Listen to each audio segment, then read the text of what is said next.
Hi everyone, we hope you're doing well. We're hanging in there though honestly, we haven't been getting much sleep lately. Today, we want to answer a question we get a lot: how do we publish our audiobooks? First, we post most audiobooks on Patreon as paid content. They stay paid for a few months. After that, they become free to listen to on Patreon forever. A few weeks later, we post them on other places like YouTube, Facebook, and Twitter, X. Lately, things have been a bit slow in terms of new members. So we'd love your help. Please share our site with your friends or in places like Facebook groups, Twitter, X, Discord, Reddit, or novel forums. Even one share can really help us grow. Thanks so much for your support. Here, have a candied hawthorn. Noticing that her friend seemed uninterested in shopping, Xiaowu held out a stick of candied hawthorn to Zhu Zuking.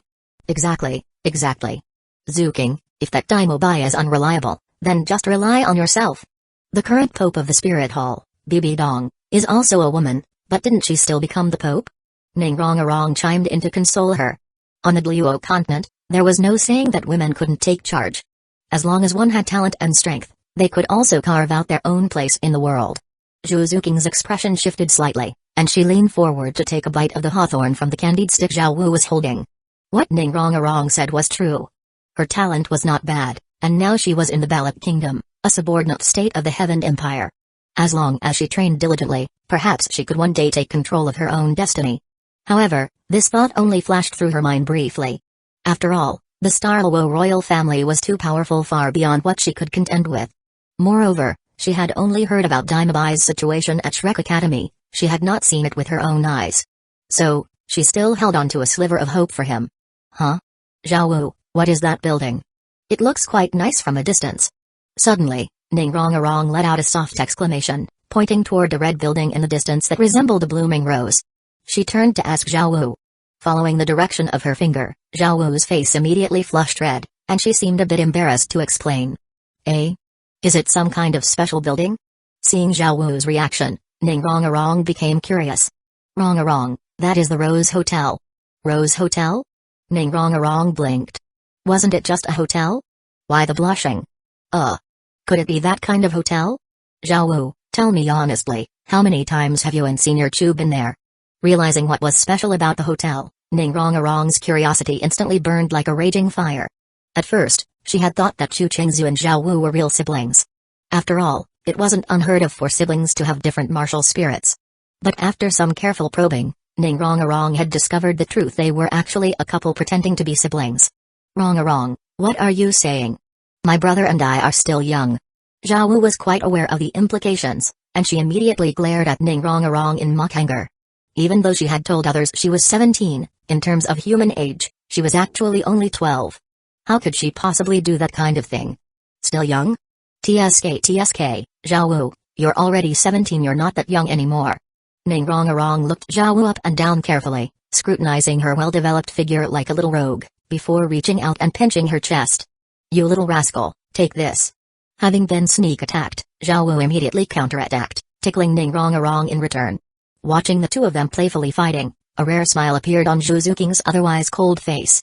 If she weren't bound by an engagement, could she also laugh and play so freely like Xiaowu and Rong? The playful scuffle soon stopped, as they were still on the streets of Soto City, and it wouldn't be good to make a scene.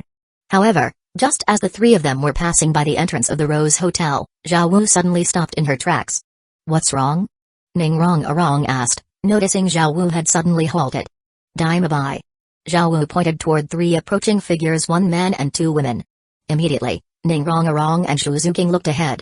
They saw, in the distance, a tall, blonde young man walking toward them. But that wasn't the main point. The main point was that the blonde youth had his arms around two gorgeously dressed twin sisters, who appeared to be around 17 or 18 years old, with tall figures and decent looks. Instantly, Zhu Zuking clenched her fists, and her already cold expression darkened visibly. She had only met Daimabai a few times, and years had passed since then, so his physique had changed considerably. Just from his appearance, she couldn't be completely certain. But the members of the White Tiger family all had golden hair, uniquely evil eyes, and, more importantly, she could faintly sense that his aura complemented her own. There was no mistake, this was definitely Daimabai. Before, she had only heard rumors about Daimabai's debauchery, but she had never witnessed it herself, so she still held a shred of hope. But now, seeing with her own eyes that Daimabai was holding a pair of stunning twins and seemed to be heading toward the Rose Lovers Hotel, did she even need to guess what he was about to do? 3 years ago, after Daimabai fled Starluo City, she, his betrothed, had endured endless ridicule. Now, after all the hardship she had faced to escape the assassins and make her way here, hoping to find Daimabai at Shrek Academy so they could fight against fate together. And in the end, this was what he was doing? Spending his days indulging in pleasure, waiting out his final moments in comfort? It was a mistake, a complete mistake. A wave of grief washed over Zhuzuking, making her feel like her entire world had gone gray. If Daimabai had chosen to give up, how could she alone possibly resist Daiwizi and Shujian? She knew full well that, while her talent was slightly better, Daiwizi and Shujian were not weak. They were also a few years older than her, and even if she fought them one-on-one, she had no chance of winning, let alone when they performed their Netherworld White Tiger fusion technique together. Even if I die, I will die fighting back against my fate. Looking up at the sunset-stained sky, Zhuzuking clenched her fists, silently making up her mind. As a noble woman, she had seen plenty of powerful men with multiple lovers. She had even seen women with multiple husbands. If Daimabai was merely fooling around with women, she might have been displeased, but she wouldn't have made a big deal of it. After all, it was common among noblemen. But those noble heirs at least had the right and ability to indulge themselves. And Daimabai? In just a few short years, he would face the 20-year-old prince's trial. If he failed, the best outcome would be losing his spirit power and living a life of humiliation. In the worst case, he might even lose his life. Instead of training hard, he was out here playing with women? Talent-wise, Zhujian and Daiwizi were inferior to her and Daimabai. But just because they were a few years older, and because of a little outside pressure, Daimabai had already given up? How could there be such a weak, pathetic waste of a man in this world? Being unfaithful was a small mistake, but giving up and waiting to die was the greatest mistake of all. Wrong. This kind of scumbag is not worth your time. Just forget about him. Why don't you join my 7 treasure glazed tile clan? No matter how powerful the Starluo Empire is, they wouldn't dare extend their reach into my clan. Seeing her best friend's sorrowful face, Ningrong spoke up to console her. The Starluo Empire was indeed powerful, but the 7th treasure glazed tile clan was no pushover either. In fact, whether the Starluo Empire even had experts on par with her Sword Grandpa and Bone Grandpa was still unknown. Besides, there was already deep-seated animosity between the two great empires due to past wars, where they wished for each other's destruction. If her clan sheltered Zhuzuking, it would simply be adding another mark to the already long list of grudges. Under normal circumstances, her clan wouldn't do such a thing without reason. But she was the little princess of the 7 treasure glazed tile clan. Her father and the 2 grandpas doted on her immensely, so they would surely agree to such a small request from her. Moreover, her best friend Zhuzuking was quite talented, already a rank 27 soul master at just 12 years old. Even if she couldn't reach the titled Luo level in the future, she would still be more than capable of becoming an 8-ring-souled Luo and a sect elder. Glancing ahead at Daimabai, who was whispering sweet nothings to that pair of twin sisters, then looking at her own best friend Zhuzuking, Zhao didn't bother trying to console her with words. Instead, she took direct action. Sister Zhao wasn't great at talking things out, but she had big fists. She could vent her best friend's anger for her. With a sudden burst of speed, Zhao shot forward, appearing before Daimabai and the twin sisters in the blink of an eye. Zhao? What do you want? Seeing Zhao suddenly appear with an unfriendly gaze, Daimabai was puzzled. When had he provoked her? What do I want? Humphrey, you two, step aside so you don't get caught in the crossfire. She spoke to the twin sisters in Daimabai's arms before pink soul power surged around her. Her soft bone rabbit martial soul manifested, and 4 soul rings appeared, 2 yellow, 1 purple, and 1 black. That's right. Thanks to her body refining technique, the 4th soul ring that Zhao Wu condensed on her own was a 10,000 year soul ring. Though it was only barely at the 10,000 year mark, it was still something that even ordinary 5-ring soul kings might not possess. Zhao Wu, you and Chu Changzhou are pushing this too far. Noticing Zhao Wu's intention to attack, Daimabai's face darkened. He waved his hand, signaling for the twin sisters to move aside. He could tell now both Zhao Wu and Chu Changzhou were unreasonable. They didn't need a reason to beat him up. If they didn't like him, they would just do it. How despicable. Last time, it was Chu Changzhou. Now, it was Zhao Wu. Too far? Today, I'm bullying you. What are you gonna do about it? Second soul skill, charm. In an instant, Zhao Wu's second soul ring lit up, and her eyes flashed with a pink glow. Daimabai, who had been about to summon his martial soul, immediately fell into a dazed state. Boom. The next second, Zhao Wu took a step forward, clenched her fist, and smashed it into Daimabai's left eye socket. Bang! Bang! Bang! Bang! Bang! A flurry of punches followed, each landing solidly on Daimabai's face. Within moments, Daimabai's face was swollen beyond recognition. Humphrey, seeing that his head had swelled up like a pig's, Zhao Wu snorted coldly and withdrew her fist. Let's go! Calling out, Zhao Wu led Ningrongarong and Shuzuking toward the southern city gate. Bah! As she passed by Daimabai, Ningrongarong spat in disdain. Meanwhile, Shuzuking had already regained her composure. She merely gave Daimabai a cold glance before looking away. Daishao, are you alright? After the three left, the twin sisters, with teary eyes, hurried to support the badly beaten Daimabai. Twitching the corners of his mouth, Daimabai remained silent. He forced open his swollen eyelids and stared at the backs of Zhao Wu and the other two, particularly at the black and purple-clad girl. Who was she? Why did her aura feel so similar to his, and why did it give off a strange sense of harmony? The next morning, Shrek Academy in the cafeteria, Chu Chengzu, Zhao Wu, Ningrongarong, and Shuzuking were having breakfast. Suddenly, the cafeteria door swung open, and Daimabai walked in. Though he had been beaten up badly the previous evening, he had found a healing-type soul master in Soto City and, after a night of recovery, showed no signs of his earlier injuries. Upon entering, Daimabai was momentarily stunned. Aside from Chu Chengzu and Zhao Wu, there were two girls he didn't recognize, one of whom was the girl who had given him that strange feeling yesterday. Were these new students at the academy?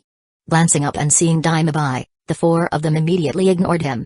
Being ignored, Daimabai didn't mind. He walked straight toward Shuzuking. Hello, I'm Daimabai, also a student at Shrek Academy. Have you noticed that our auras are similar, and there's even a subtle sense of mutual resonance? He flashed what he thought was a charming smile. When two soul masters had similar auras and a complementary connection, it was a sign of a possible martial soul fusion technique. And martial soul fusion techniques were something every soul master dreamed of having. As long as their soul power was below rank 90, even the weakest fusion technique could allow two soul masters to fight at a level above their own. This girl had a great figure and a beautiful face. She would be his ideal girlfriend. If he could win her over, he could hide away in a small town within the Heavened Empire, focus on cultivation for a few decades, and with a powerful martial soul fusion technique in hand, not even his elder brother Davis, the future emperor of Starluo, could do anything to him. As for his fiancée back in Starluo City, he barely knew her and didn't care in the slightest. Glancing at Daimabai, Shu'Zuking's eyes flashed with disdain, and she continued eating. So what? At that moment, Ningrongarong set down her spoon and spoke with amusement. This means we likely have a martial soul fusion technique. And martial soul fusion techniques are what all soul masters dream of. Daimabai tried to suppress his excitement and continued persuading Shu'Zuking. Hold on Daimabai, martial soul fusion techniques require either a sibling relationship or a romantic bond. Aren't you a prince of the Starluo Empire? By our royal family's traditions, you must have a marriage engagement, right? You already have a fiancé, yet you're still trying to woo other women? Chu Chengzu sneered, subtly digging a pit for Daimabai to fall into. Would he take the bait? If he did, climbing out would be nearly impossible. Daimabai's expression shifted several times before he hesitated and said, that engagement was arranged by my family. I've barely met that Zhu family's second daughter a few times. We have no real connection. By the way, what's your name? Hearing this, Chu Chengzu was delighted, though he didn't show it. No connection? Daimabai, you just completely severed any ties with her. Hey, what a joke. Daimabai, my name is Shu'Zuking, the very same Zhu family's second daughter you claim to have no connection with. Shu'Zuking said coldly, her expression emotionless. You're Shu'Zuking? Daimabai's eyes widened in disbelief. So this gorgeous girl was actually his long-lost fiancée? No wonder he had felt a martial soul fusion resonance with her. But Shu'Zuking merely gave him a cold glance and said nothing more. Zuking, don't bother with this loser. Zhao Wu said firmly. Shu'Zuking nodded. Since Daimabai had already denied their connection, she would have nothing to do with him from now on. Zuking, listen to my explanation. Daimabai was anxious. How could he have expected that his fiancée, who was far away in Xingluo City, would find her way to Shrek Academy? Aren't you annoying? Can't people even have breakfast in peace? A toad wanting to eat swan meat get lost. Ningrongarong slammed her spoon onto the table and scolded Daimabai. She never had a good impression of Daimabai in the first place. Now, hearing him claim that he had nothing to do with his fiancée, she found him to be a heartless and unfaithful scumbag, utterly beneath contempt. And who are you? Being insulted put Daimabai in a foul mood, and his anger surged. Humphrey, this lady can't be bothered to tell you her name. Hurry up and scram to wherever it's cooler. Stop yapping here and ruining our appetite. Ning-rong-a-rong waved her hand dismissively, signaling for Daimabai to leave as soon as possible. You! Daimabai was furious. If not for the unfavorable timing, he would have definitely taught this foul-mouthed girl a lesson. Sister Xiao, look! He's bullying me. Seeing that Daimabai was about to explode, Ning-rong-a-rong's eyes darted around, and she quickly leaned close to Xiao, whispering pitifully. Bang! Having a big sister to back her up was great. Xiao immediately slammed her palm onto the table and shouted sternly at Daimabai, Daimabai, what are you being aggressive for? You either shut up now, eat your breakfast, and leave afterward, or you don't eat at all and get out immediately. Instantly, Daimabai's fury was doused like a bucket of cold water had been poured over it. Humphrey! With a cold snort, Daimabai turned and left the cafeteria. There was no choice when the enemy is strong, one must yield. The greatest advantage of having immense strength is that when you can win an argument with reason, you can talk it out. But when reasoning fails, you can rely on your power to make others accept your truth. Sister Xiao, you're so cool. Watching Daimabai slink away, Ning-rong-a-rong gave Xiao a thumbs up. Of course. Zuking, just ignore that scumbag from now on. Xiao proudly raised her head and said to Zhu Zuking. Zhu Zuking nodded. If Daimabai had truly repented and started working hard, she might not have been unwilling to forgive him. But the moment he uttered nothing to do with me, there was no chance she would ever forgive him. Indeed, aside from a mere engagement contract, there really was nothing between them. Since their paths were different, they would not walk together. From now on, they would go their separate ways. He could wallow in his mess, while she would focus on cultivating her soul power. Ding dong, ding dong, ding dong. Not long after the bell rang, the 7 students of Shrek Academy gathered at the training grounds. Soon, Flender appeared, stopping in front of them and scanning the group, his gaze lingering on Ning-rong-a-rong for a few extra seconds. Then, adjusting his glasses, Flender slowly said, "This year is quite good. We have 2 more little monsters. I, Flender, the Dean of Shrek Academy, welcome you both on behalf of the Academy. In a while, each of you will pay 100 gold coins to Teacher Lee, who is in charge of finances. Xiao, since we have 2 new junior sisters, you will explain the Academy rules to them later. Then, everyone should go back and rest, recover to their peak condition as much as possible. Same old rule, there will still be night classes today. Oscar, you and Ning-rong-a-rong are exceptions. You 2 stay, the rest can't leave and rest." Glancing at Zhu Zuking, Daimabai walked away. As someone with dignity, he wouldn't force himself onto someone who clearly didn't want him. Ma Hongjun didn't waste time either, quickly slipping away. Xiao and Zhu Zuking stayed behind, curious to see what Flender had planned for their friend Ning-rong-a-rong. As for Chu Chengzu, since Xiao wasn't leaving, neither did he. In fact, a trace of anticipation flickered in his eyes. However, this wasn't yet the time for Flender to tame the little princess, so for now, there was no juicy drama to watch. Seeing that the 3 of them didn't leave, Flender didn't mind. He turned to Oscar and Ning-rong-a-rong and said, "Every soul master has their own training methods. Different martial spirits require different cultivation approaches. Therefore, what the Academy teaches you is not how to cultivate your martial spirit but how to use it, how to survive in future battles, and how to better assist your comrades." Oscar, having heard this speech countless times, simply lowered his head and smirked, but Ning-rong-a-rong nodded in agreement. Flender continued, "Both of you are auxiliary-type soul masters. One adds attribute boosts, while the other provides soul power-infused food.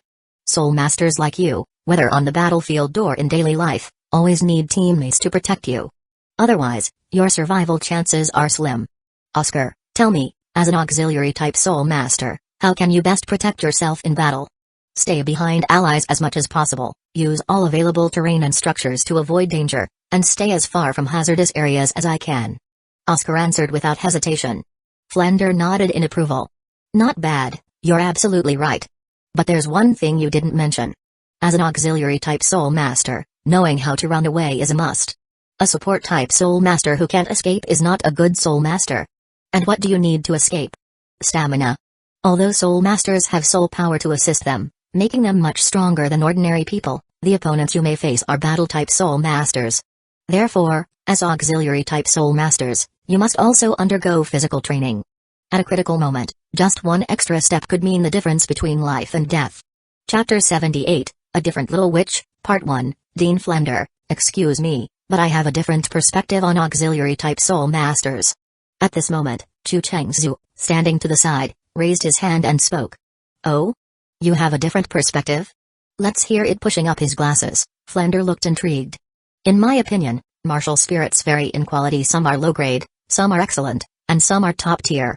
Low-grade auxiliary soul masters can only whimper in battle. Apart from running for their lives, they're basically useless. Excellent auxiliary soul masters not only enhance their teammates' attributes but also indirectly weaken their opponents while ensuring their own safety. As for top-tier auxiliary soul masters, they not only weaken their opponents but also reduce their numbers or even assist their teammates in eliminating all their enemies. Unfortunately, the reality is that most auxiliary soul masters on the continent are low-grade, a few are excellent, and as for top-tier auxiliary soul masters there are none. Chu Chengzu passionately expressed his unique perspective. PFFT. Ning Rongarong couldn't help but cover her mouth and laugh. Kid, be serious. Do you really think an auxiliary soul master can do what you're saying? Flender glared at Chu Chengzu with exasperation. Of course they can. Chu Chengzu responded seriously. Oh? Flender was even more surprised. Chu Chengzu continued, take Ning Rongarong, for example. If she were to refine 6 10,000-year-old soul bones, wouldn't that mean she has 6 10,000-year soul bone abilities? Even without the boost from a martial soul true body, she could enhance herself. With 6 soul bone abilities in hand, her soul skills wouldn't be inferior to a battle soul master of the same level. In fact, if she managed to obtain a full set of 100,000-year soul bones, 1,200,000-year soul bone abilities, then even as a 7-ring soul sage, she could easily defeat weaker titled Douluo. Everyone. Get out of here right now. Flender pointed to the edge of the training field with a dark expression, his patience at its limit. This kid was talking nonsense without any basis. Forget whether an auxiliary soul master could obtain so many 100,000-year soul bones. There weren't even that many 100,000-year soul beasts on the entire continent. 600,000-year soul bones? Why not just give her a second martial spirit while you're at it? Dean Flender, do you really think I'm wrong? Chu Chengzu looked helpless. Everything he said was theoretically possible, so why didn't Flender believe him? Humphrey. If you can somehow get 600,000-year soul bones, then come talk to me again. Until then, go find somewhere else to cool off. With a cold snort, Flender dismissed him. Chu Chengzu? Shrugging, Chu Chengzu left the training ground. Alright, back to the topic. Ning Rongarong, do you think what I said was right? After kicking out the troublemaker, Flender turned to Ning Rongarong. Dean Flender, I think you're right, but Senior Chu's words also seem to make sense. After thinking for a moment, Ning Rongarong realized both arguments had some merit. It was true that auxiliary soul masters needed to run fast. But the reason they struggled against battle soul masters was their lack of offensive capabilities. If they could gain soul bone abilities through refining soul bones, wouldn't that give them combat power? If the soul bone abilities were strong enough and their ages high enough, they could even overpower battle soul masters of the same level. Ahem. Whether or not Chu's words make sense, one thing is for sure: auxiliary soul masters must have good endurance and speed. Ning Rongarong, your training today is stamina practice. Starting now, run 20 laps around the entire village. If you don't finish before lunch, then you don't get to eat. Oscar, lead the way. Clearing his throat, Flender changed the subject and assigned their tasks. Yes. Ning Rongarong immediately agreed and started running. Oscar glanced at Flender with a look of grievance before reluctantly following. At that moment, Ning Rongarong had no idea what kind of pit she was about to fall into. Dean Flender, although this village is small, a full lap around it is about 6 miles. 20 laps would be 120 miles. Isn't this too much? Watching Ning Rongarong run off, Zhao Wu looked at Flender with a strange expression. Hearing this, Zhu Zuking's small mouth opened slightly in shock. 120 miles? Even she would struggle with that, let alone an auxiliary soul master like Ning Rongarong. Did Rongarong offend Flender somehow? No need to worry, I have my reasons. Flender waved his hand dismissively. Like he would ever admit that Ning Rongarong's father had specifically asked him to discipline his little princess? TSK, he wondered how generous the red envelope from Sect Master Ning would be once the job was done. Meanwhile, at the 7th Treasure Glazed Tile Sect. Inside the Grand Hall of the sect, a man with a refined appearance, high nose bridge, and a scholarly demeanor sat on a main seat. He looked around 30 but had an air of wisdom beyond his years. This was Ning Fengzi, the current sect master of the 7 Treasure Glazed Tile Sect, the continent's #1 auxiliary soul master, and Ning Rongarong's father. In front of him, a young man in a white outfit knelt on one knee, reporting information. Sect master, the young lady has successfully enrolled in Shrek Academy. The young man spoke respectfully. Good. Letting that little troublemaker go out and experience the world will do her some good. Ning Fengzi nodded with a hint of helplessness. His daughter's enrollment in Shrek Academy was no accident. He had secretly arranged it. Flender was proud, cunning, and stingy. He had investigated all of this thoroughly. But most importantly, Flender was also extremely strict with his students. That was exactly why Ning Fengzi had written to Flender, asking him to discipline his daughter. A strict yet adaptable mentor was just what she needed. If it worked, and his little witch changed her ways, he'd be thrilled. If it didn't, well, he wouldn't be losing anything anyway. Have you gathered information on the academy, particularly its students? A sharp glint flashed in Ning Fengzi's eyes. As a father, he needed to know what kind of people his daughter would be spending time with. I apologize, Sect Master. The academy's teachers are quite secretive, and I couldn't uncover much about them. However, I have gathered details about the students. Also, your letter has been delivered to the academy and will surely reach the dean. Oh? Tell me what you've found. Ning Fengzi's interest was piqued. Sect Master, excluding the young lady and a newly enrolled female student, Shrek Academy originally had 5 students: Daimabai, White Tiger Martial Spirit, likely of Staralwo Empire's royal bloodline. 15 years old, rank 37 Soul Elder. Fond of nightlife. Ma Hongjun, commoner. 12 years old, rank 27 Grand Soul Master. Martial Spirit, a mutated chicken with phoenix traits.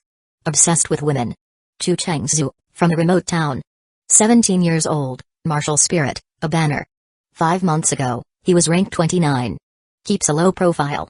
Zhao Wu, calls Chu Chengzu her brother but is actually his lover. 17 years old, Soft Bone Rabbit Martial Spirit, rank 38 5 months ago. Oscar, 14 years old, Martial Spirit, Sausage. Rank 29 Food Type Grand Soul Master. Also enjoys the nightlife. Ning Fengzi fell silent. 3 out of 5 students were womanizers. Even the one who wasn't had a girlfriend? Would his little princess be influenced by them? Shaking his head, he pushed those thoughts aside. With Flender keeping an eye on things and his own spies monitoring from the shadows, there was no chance of that happening. By the way, what's the deal with this Chu Chengzu? His cultivation talent is clearly far lower than the others. Isn't Shrek Academy supposed to have a high entry threshold? Ning Fengzi had noticed that among the 5, Chu Chengzu stood out the most. I am not sure, but the intelligence we have gathered so far is exactly as reported. Forget it. Send someone to keep an eye on Shrek Academy in the future. You may leave. Waving his hand dismissively, Ning Fengzi didn't pay much attention to such a small figure. Yes, Sect Master. The young man in combat attire quickly got up and left the Great Hall. Shrek Academy at the entrance of a wooden building, basking in the morning sunlight, Chu Chengzu lay on a recliner, eyes closed, cultivating the spirit refinement art. He was quite satisfied with his passive auto-training cheat, but it wasn't without its flaws.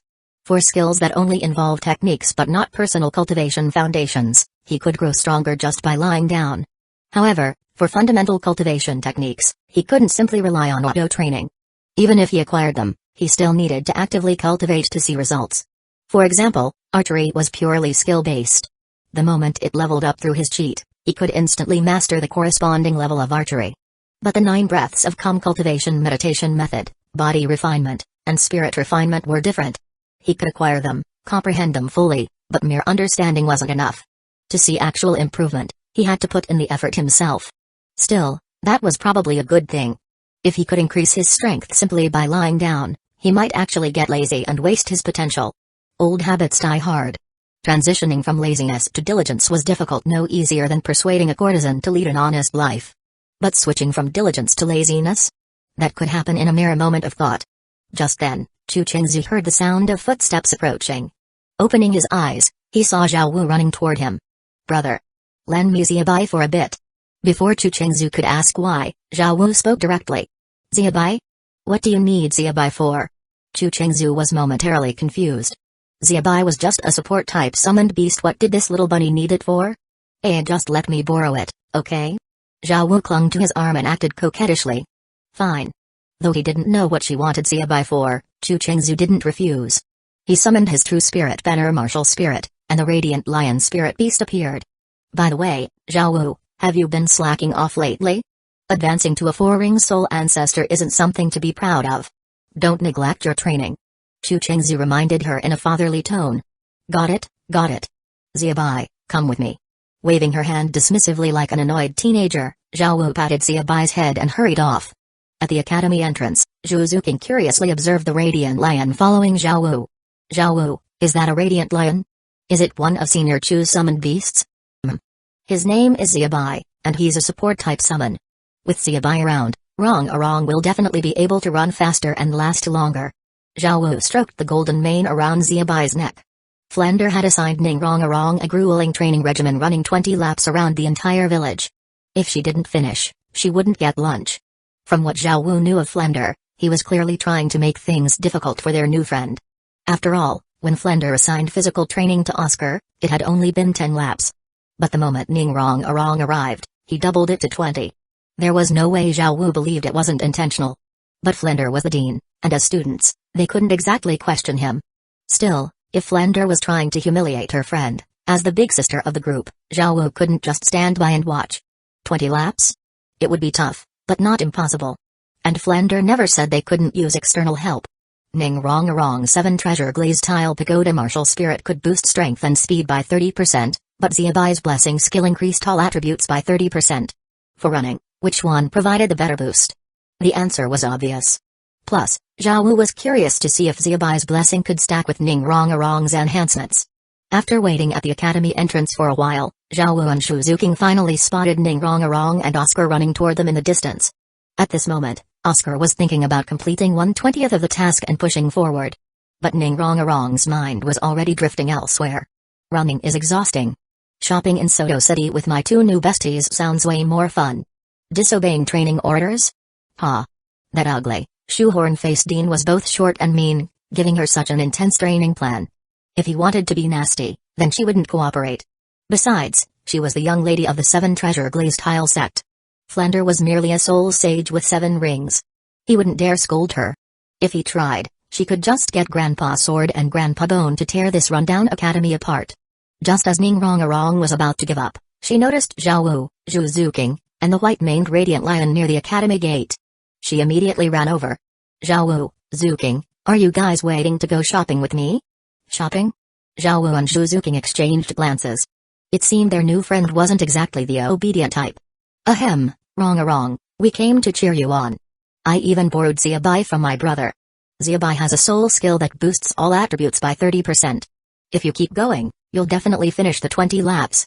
Zhao Wu pointed to Xiaobai. Roar.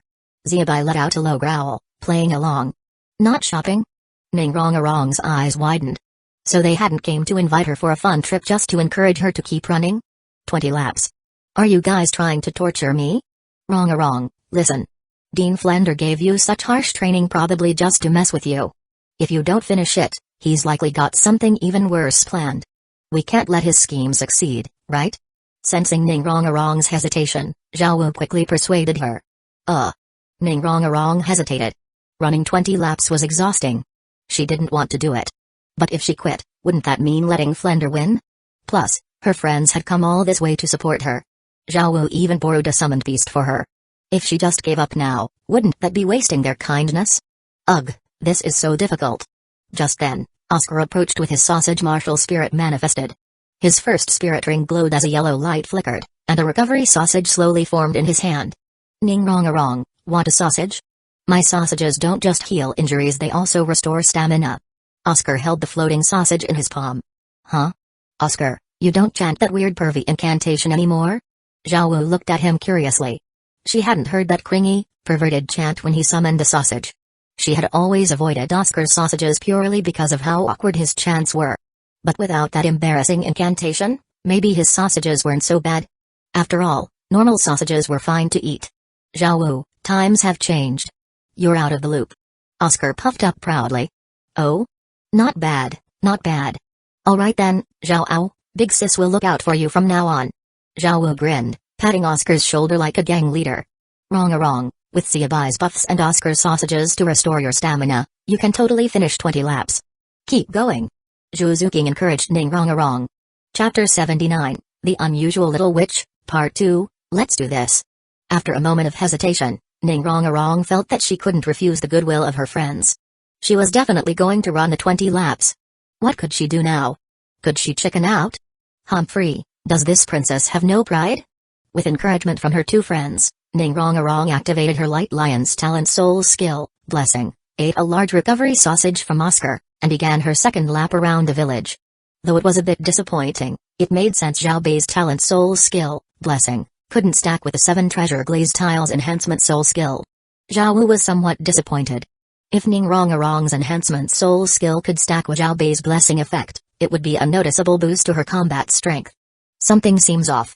Standing on the rooftop of his dormitory and office, Flanders gazed suspiciously at Ningrongarong, still running outside the village. Wasn't it written in Master Ning Fengzi's letter that this little girl was arrogant and willful, a total little witch, and that he should discipline her more? He had even deliberately made things difficult for her, but this little girl still obediently followed the rules. It didn't seem as bad as what Master Ning said about her. Could it be that Master Ning was being humble? It wasn't impossible. After all, a big figure like Ning Fengzi didn't need to flaunt his daughter's excellence to someone like him. What Flanders didn't know was that Ningrongarong's personality was indeed exactly as written in the letter, if not worse. The only reason she still acted obediently was that she didn't want to lose face in front of her newly made friends. Ningrongarong was a little witch, there was no doubt about that, but she was also very proud and valued the honor of her sect greatly. As the young lady of the 7 treasure glaze tile sect, she didn't want to be looked down upon, especially by her close friends. Night fell. On the Shrek Academy's training ground, Flanders looked at the 7 students in front of him. His gaze lingered especially on Ningrongarong, filled with satisfaction. 20 laps, about 120 miles. As an auxiliary soul master, Ningrongarong had completed the entire run, and before noon, no less. Looking around, Flanders spoke, "Oscar, Ningrongarong, step forward." Immediately, Oscar and the proud Ningrongarong took a step forward. "Both of you performed very well today, and I'm very pleased, especially you, Ningrongarong. You truly are a talent nurtured by the 7 treasure glaze tile sect." Flanders didn't hold back his praise. After all, praising didn't cost him anything, and it could help reduce the grudge the 2 kids might have toward him. 20 laps, 120 miles. For 2 second-ring auxiliary soul masters, it was indeed a tough challenge. Upon hearing this, Ningrongarong stood even taller. One of the little witch's favorite things was hearing praise, especially when it was well-deserved and not just given because of her status. "Alright, you 2 don't need to attend tonight's class. You can go rest." Flanders waved his hand, signaling that the evening class didn't involve them. "Flanders, I want to go watch too." As soon as Flanders finished speaking, Ningrongarong chimed in.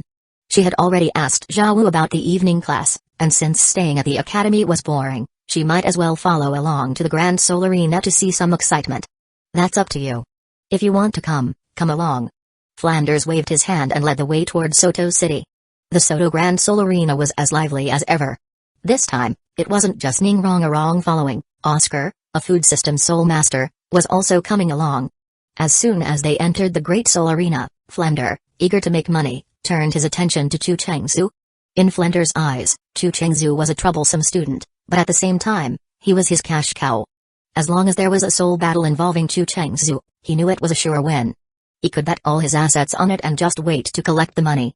Before Chu Chengzu even advanced to the rank of a 3-ring soul sovereign, he was able to defeat a 5,000-year-old fire phoenix.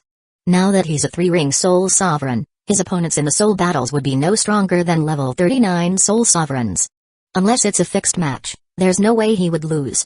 Moreover, unlike before when Chu Chengzu's soul power was at the 29th level Great Soul Master, giving him a very obvious advantage in soul battles, now he was only at level 34 soul sovereign.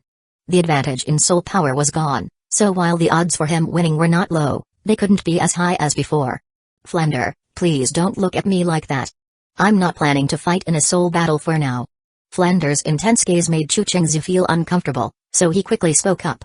Before a soul battle, a soul power test was required, and with his mastery of the black level techniques, he couldn't hide his soul power level from the soul power testing crystal. 5 months ago, he was just a 29th level Great Soul Master, but now he was a 34th level Soul Sovereign and very close to reaching the 35th level. In just 5 months, his soul power had increased by 5 levels. If you excluded the normal soul ring's contribution, which added more than 1 level of soul power, that was an increase of more than 3 small levels. This rapid increase seemed suspicious, and if someone noticed and tried to force him to reveal a non-existent soul bone, things could get troublesome. For this reason, Chu Chengzu had refrained from participating in soul battles in the Great Soul Arena for the past few months. "You're not coming again?" Flender's face fell, and he looked at his cash cow, feeling disheartened. "Come on, Chu, we've been waiting for you to get started." Ma Hongjun urgently spoke up. The Black Horse Club was the most upscale in Soto City, and the expenses were not low. The more he went, the more Ma Hongjun's wallet visibly shrank. He was hoping to earn some money by betting on the soul battles again, but now it seemed that Chu Chengzu wasn't going to participate. How could he let that happen? Having enjoyed the enthusiastic service of the club's ladies, Ma Hongjun wasn't willing to return to being a phoenix in the brothel. You guys stop it. It's not just me, Zhao Wu isn't planning to fight in a soul battle either. Chu Chengzu pointed to Dai Mabai, who had come with them. If you guys want to make money, you can bet on Dai Mabai. He's a silver soul battle master and can fight in the main arena now. While Dai Mabai's strength is not as good as mine, he's still a formidable soul sovereign at the third ring, with a pretty solid win rate. As long as you don't bet too heavily, you'll surely make some profit. Although Chu Chengzu was not fond of Dai Mabai, he had to admit that Dai Mabai's soul power at level 37 was not weak. While he might not win every battle, he would most likely win 7 or 8 out of 10. Unlike the original story, perhaps because of the pressure from Chu Chengzu, Dai Mabai's performance in the Great Soul Arena had greatly improved. His soul power had not increased much, but his record in soul battles had significantly improved. The reason? Dai Mabai would go to the Great Soul Arena to vent his frustration after being humiliated by Chu Chengzu. Ma Hongjun sighed helplessly. Although betting on Dai Mabai would still yield wins, there was still the risk of losing all bets, unlike with Chu Chengzu, where he could bet everything and just wait for the money to roll in. Soon, Dai Mabai went to register for the competition, while Zhao Wu took Zhu Zuqing to sign up for soul battle badges. Meanwhile, Chu Chengzu, feeling a sudden urge to use the restroom, headed toward the washroom. Fatty, is Chu really that strong in soul battles? Ning Rong asked Ma Hongjun, looking curiously at Chu Chengzu's departing back. Of course. Maybe you don't know, but a few months ago, Chu was still a 29th level Great Soul Master. He won all his battles in the Great Soul Arena, and every time we bet on him, our fortunes multiply dozens of times. Ma Hongjun spoke with pride as he remembered his glorious achievements. Hearing this, Ning Rong blinked, her face showing a hint of doubt. If she remembered correctly, Chu was now a 34th level Soul Sovereign, right? How could there be such a huge gap from being a 29th level Great Soul Master just a few months ago? Fatty, when did this happen? I think it was 5 months ago. 5 months? Ning Rong raised an eyebrow. There seemed to be some incredible secret behind this. Within an hour, the Shrek group gathered at the entrance of the Great Soul Arena. The soul battles went smoothly today. Besides Chu Chengzu, Zhao Wu, and the auxiliary soul masters Ning Rong and Oscar, Dai Mabai, Ma Hongjun, and Zhu Zuqing all won their individual soul battles. The group split into 3 groups and left Soto City's Great Soul Arena. Only Flander returned directly to Shrek Academy. Dai Mabai, Ma Hongjun, and Oscar went to the Black Horse Club. However, while their destination was the same, Ma Hongjun and Oscar stuck together, while Dai Mabai was subtly excluded from the group. There could only be one top dog, and with Chu Chengzu around, they had to keep some distance from their former top dog. Zhao Wu, Ning Rong, and Zhu Zuqing decided to visit the Soto City night market. As for Chu Chengzu? Of course, he was the one acting as the flower protector. The Soto City night market was lively and bustling, and Zhao Wu and Ning Rong were having a great time. While walking, the 4 of them unknowingly found themselves at the 7 Treasure Chamber of Commerce entrance. Thinking for a moment, Chu Chengzu turned to the others and said, Zhao Wu, I need to order some items. Do you want to come in and have a look? On his profile, his blacksmithing skills would improve to black level in a month. Yellow and purple level forging corresponded to metal refining in later generations, so black level should correspond to spirit-forged metals. Spirit-forged metals could be stored inside a soul master's body, so Chu Chengzu planned to order some rare metals for upgrading his equipment. 7 Treasure Chamber of Commerce. Rong, is this your sex shop? Zhao Wu looked at Ning Rong, who nodded. Yes, in the Heavened Empire and several other kingdoms and principalities, we have branches of the 7 Treasure Chamber of Commerce in all major cities. Chu Chengzu then responded, I need to buy some items. I hope you can help me get a good price. Of course, don't worry.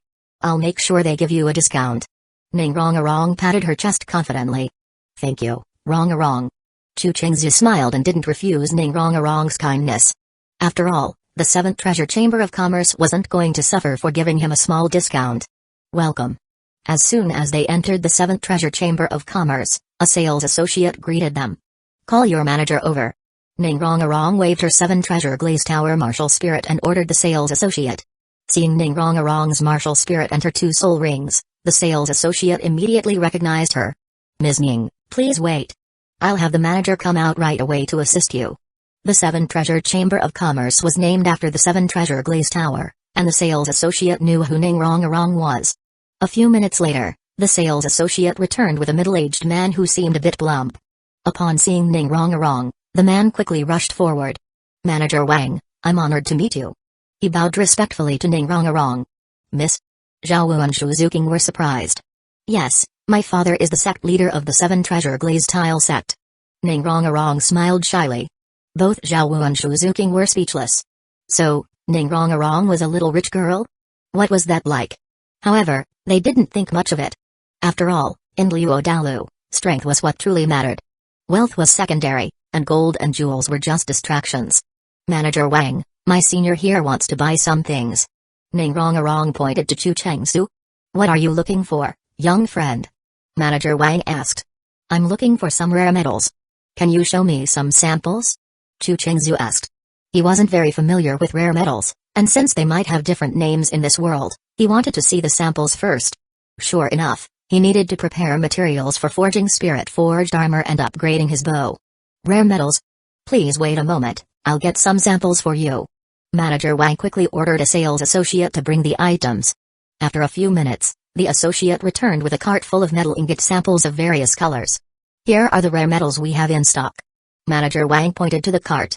"Thank you, Manager Wang. I'll take a look myself." Chu Chengzu nodded and started examining the metals. He didn't recognize most of the samples, but that wasn't a problem. With his special forging skills, he could handle any metal, as long as it wasn't too weak for advanced forging. After inspecting the samples, Chu Chengzu picked out 2 ingots. One was blue-colored with no distinct attributes, and the other was red and emitted a faint heat.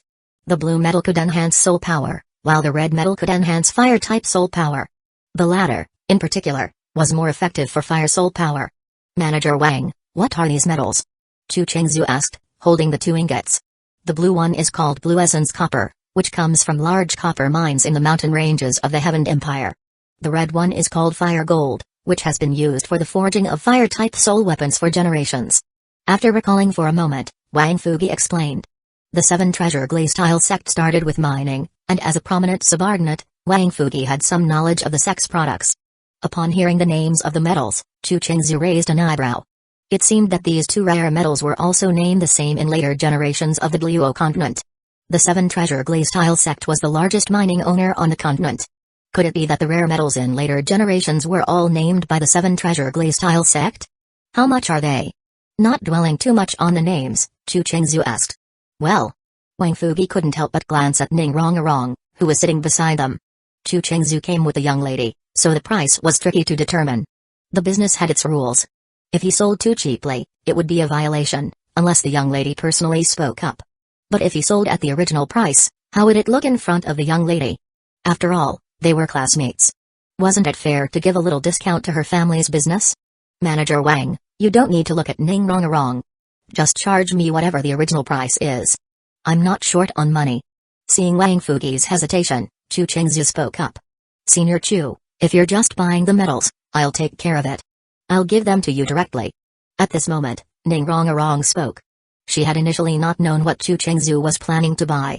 She had just considered offering some discounts, as many of the items sold by the Seven Treasure Chamber of Commerce had considerable costs, like high-capacity storage soul tools, soul bones, and so on. Because of that, she hadn't dared to make any promises. But since Chu Chengzu was buying rare metals, there was no need to discuss it. She would just give them to him. As the daughter of the largest mining magnate on the continent, even though rare metals were expensive, they were essentially just stones dug from her family's mines. Was she really going to charge for them? It was like the son of a coal baron having a classmate over and offering to sell him coal to burn. Would you really charge for that? Give them to me for free? Let's not do that. Since you are running a business, I can't just take them for nothing. Chu Chengzu shook his head. He wasn't without gold soul coins, but he didn't want to owe Ning Rongarong a favor, even though he had already considered her as a fish in his own pond. "Senior Chu, don't embarrass me." Ning Rongarong shook her head. "It's just some metals. Our Seven Treasure Glaze Tower martial spirit has a treasure-seeking ability. We have as much of these as we want, and we even have more than we can sell. Although rare metals are expensive, their cost price isn't high, so you don't need to worry about it." Ning Rongarong's attitude was firm. "In that case, I need quite a bit." "That's no problem, Senior Chu, take as much as you like." Ning Rongarong waved her hand nonchalantly. Since they were all classmates and she was the girlfriend of her little sister's boyfriend, even if Chu Chengzu wasn't yet her close friend, he was still considered a friend. And since they were friends, she had no problem with him taking more, especially since her family had plenty of it. Alright then, wrong, thank you. Manager Wang, I need 300 pounds of blue essence copper and 100 pounds of fire sun iron. Not refusing Ning Rong's offer any longer, Chu Chengzu gave the two amounts to Wang Fugi. The density of blue essence copper and fire sun iron was much lower than silver ore. Even after removing impurities and shrinking the volume in later stages of forging, 300 pounds of blue essence copper would be enough to forge spiritual armor for himself and Zhao Wu. As for the 100 pounds of fire sun iron, that would be used to forge a fire-type strongbow. As for owing Ning Rong a favor, that could be dealt with later. Young Master Chu, blue essence copper is abundant, and we have it in stock. However, fire sun iron is quite rare, so it needs to be ordered from the headquarters in Tandu City. It will take about half a month. Wang Fugi said apologetically. No problem. Just notify me when you have it or deliver it to Shrek Academy outside the city. Chu Chengzu wasn't in a rush to start forging before reaching the level of spiritual forging, so the timing didn't matter much. Chapter 80, A Different Little Witch, Part 3. Before long, Chu Chengzu's storage soul tool contained an additional 300 pounds of crude Lanyun copper ingots. After leaving the 7th treasure glazed tile chamber of commerce, the night was still young. Zhao Wu was still in the mood for shopping and planned to continue. Suddenly, Ning Rong paused and said, I forgot to instruct Manager Wang about something. Wait for me a moment. Without waiting for a response from Chu Chengzu and the others, Ning Rong quickly ran back to the Chamber of Commerce. The three? Inside the main hall of the Chamber of Commerce, Manager Wang Fugi, who had just seen the young lady off, was secretly relieved when he suddenly saw Ning Rong hurrying back again.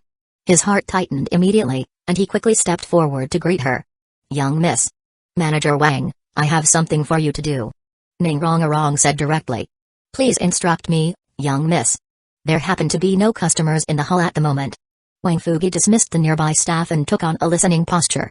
Although he was the head of the Soto City branch of the 7th Treasure Glazed Tile Chamber of Commerce and not a mere errand runner, he couldn't refuse a direct request from the young lady. Send someone to investigate my senior Chu Chengzu and a senior sister named Zhao Wu. Be thorough, especially regarding their ages. Oh, and they seem to have come from Notting City under the jurisdiction of Fasno Province. Ning Rong whispered to Wang Fugi. Yes, young miss. Without hesitation, Wang Fugi agreed. Alright, that's all.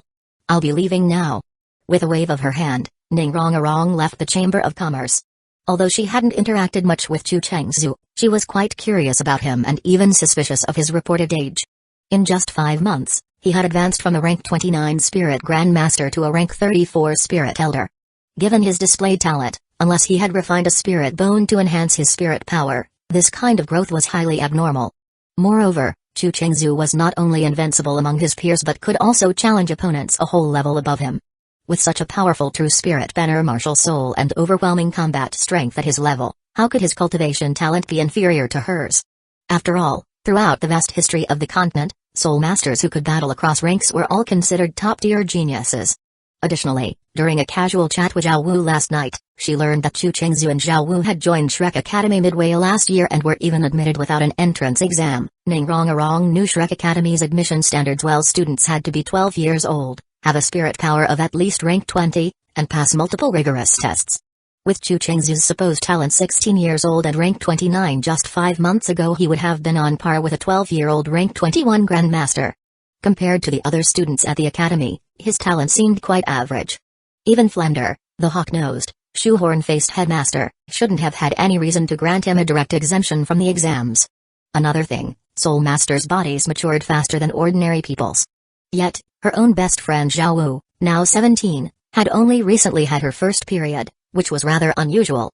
Ning Rong couldn't help but suspect that the two had falsified their ages. Of course, she had no ill intentions.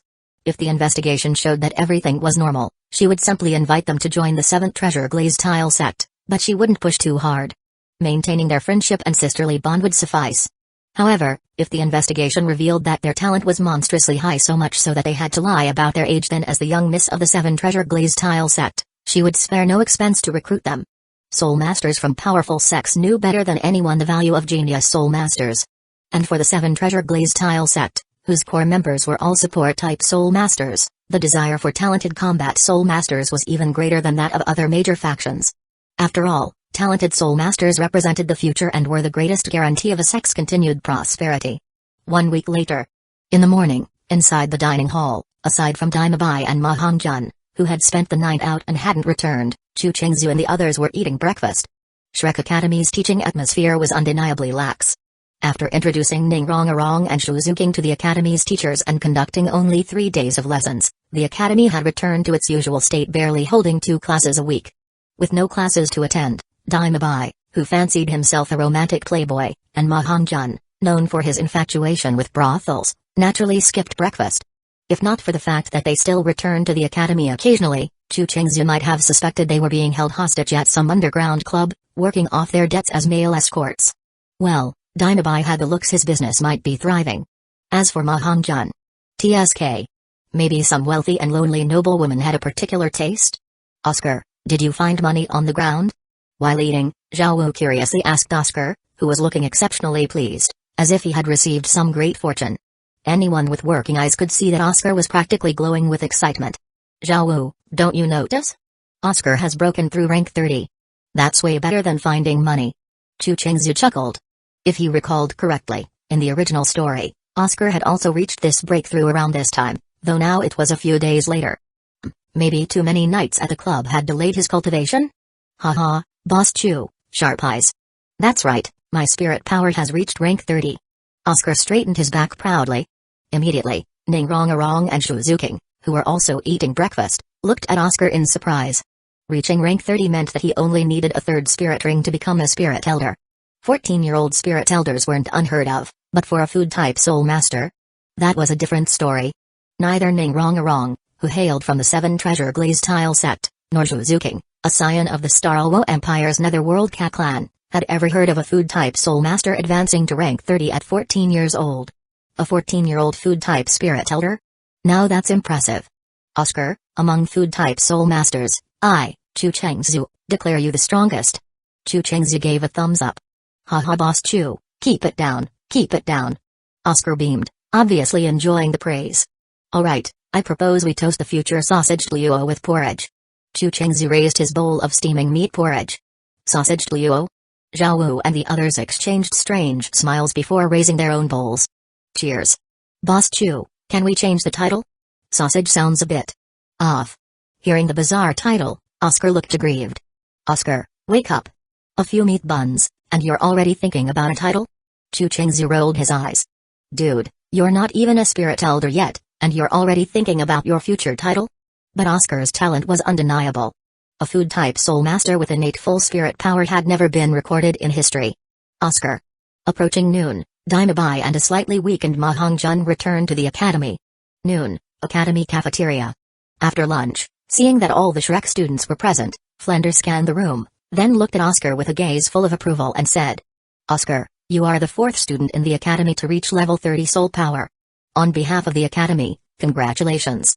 Flender then retracted his approving gaze and continued addressing everyone. In light of Oscar's breakthrough to level 30, we will begin our next lesson. Today, you should rest well. Tomorrow morning, we will depart, led by teacher Zhao Wuji, to the Starred Forest to help Oscar obtain his 3rd soul ring. Oscar is your companion, and adding a soul ring is not just his business, it is also a trial for all of you. Before encountering soul beasts far beyond your strength, teacher Zhao will not intervene easily. You must rely on yourselves. Understood? Understood. Everyone responded in unison. Alright, go do whatever you need to. Waving his hand, Flender left the cafeteria. After Flender left, Oscar turned to Chu Chengzu. Boss Chu, you always have good ideas. Tomorrow, we're heading to the Starred Forest. What kind of soul ring do you think I should get to maximize the support effect of my sausage martial soul? To Oscar, Chu Chengzu had proven his wisdom before. His advice to practice soul power control had solved the embarrassing incantation problem when making sausages. Now, he was likely to have another good suggestion. Soul beasts come in countless varieties, and there are plenty of suitable soul rings for you. We'll see what we encounter when the time comes. But if possible, your 3rd sausage should either enhance all attributes or grant the ability to fly. Food-type soul skills that boost attributes can stack with other attribute-enhancing soul skills. As for flight, you already know that before reaching the titled Luo level where soul masters can fly freely, flying soul masters hold a huge advantage over ordinary ones. Chu Chengzu thought for a moment and then advised. Oscar had no cheats. Unless he participated in a godly trial in the future, he wouldn't be able to improve his soul ring years. Before obtaining high-year soul rings, many advanced tactics were simply not possible. Otherwise, even if a soul ring granted certain powerful effects, the effectiveness would be greatly diminished due to its low age. For example, clone sausage creates clones, training sausage boosts cultivation speed, mirror sausage copies others' martial souls, resurrection sausage reverses life and death, fusion sausage enables martial soul fusion skills, etc. All attribute enhancement or flight? Oscar pondered. That seemed like a good suggestion. The next morning, training grounds. After breakfast, the students gathered on the field. Zhao Wuji was already waiting. Looking at Zhao Wuji, short but muscular, built like a tank, Xu Chengzu thought, he should really thank me. After all, if Xu Chengzu hadn't driven Tang Hao and Tang San out of Saint Soul Village years ago, causing Tang San not to enroll in Shrek Academy, then according to the original story on the night of the academy entrance exams, Zhao Wuji would have been beaten up by Tang Hao.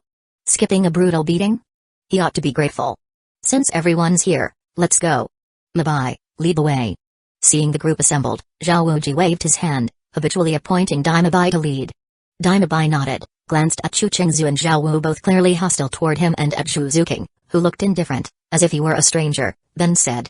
The Starred Forest is extremely dangerous, filled with many powerful and aggressive soul beasts that dislike humans.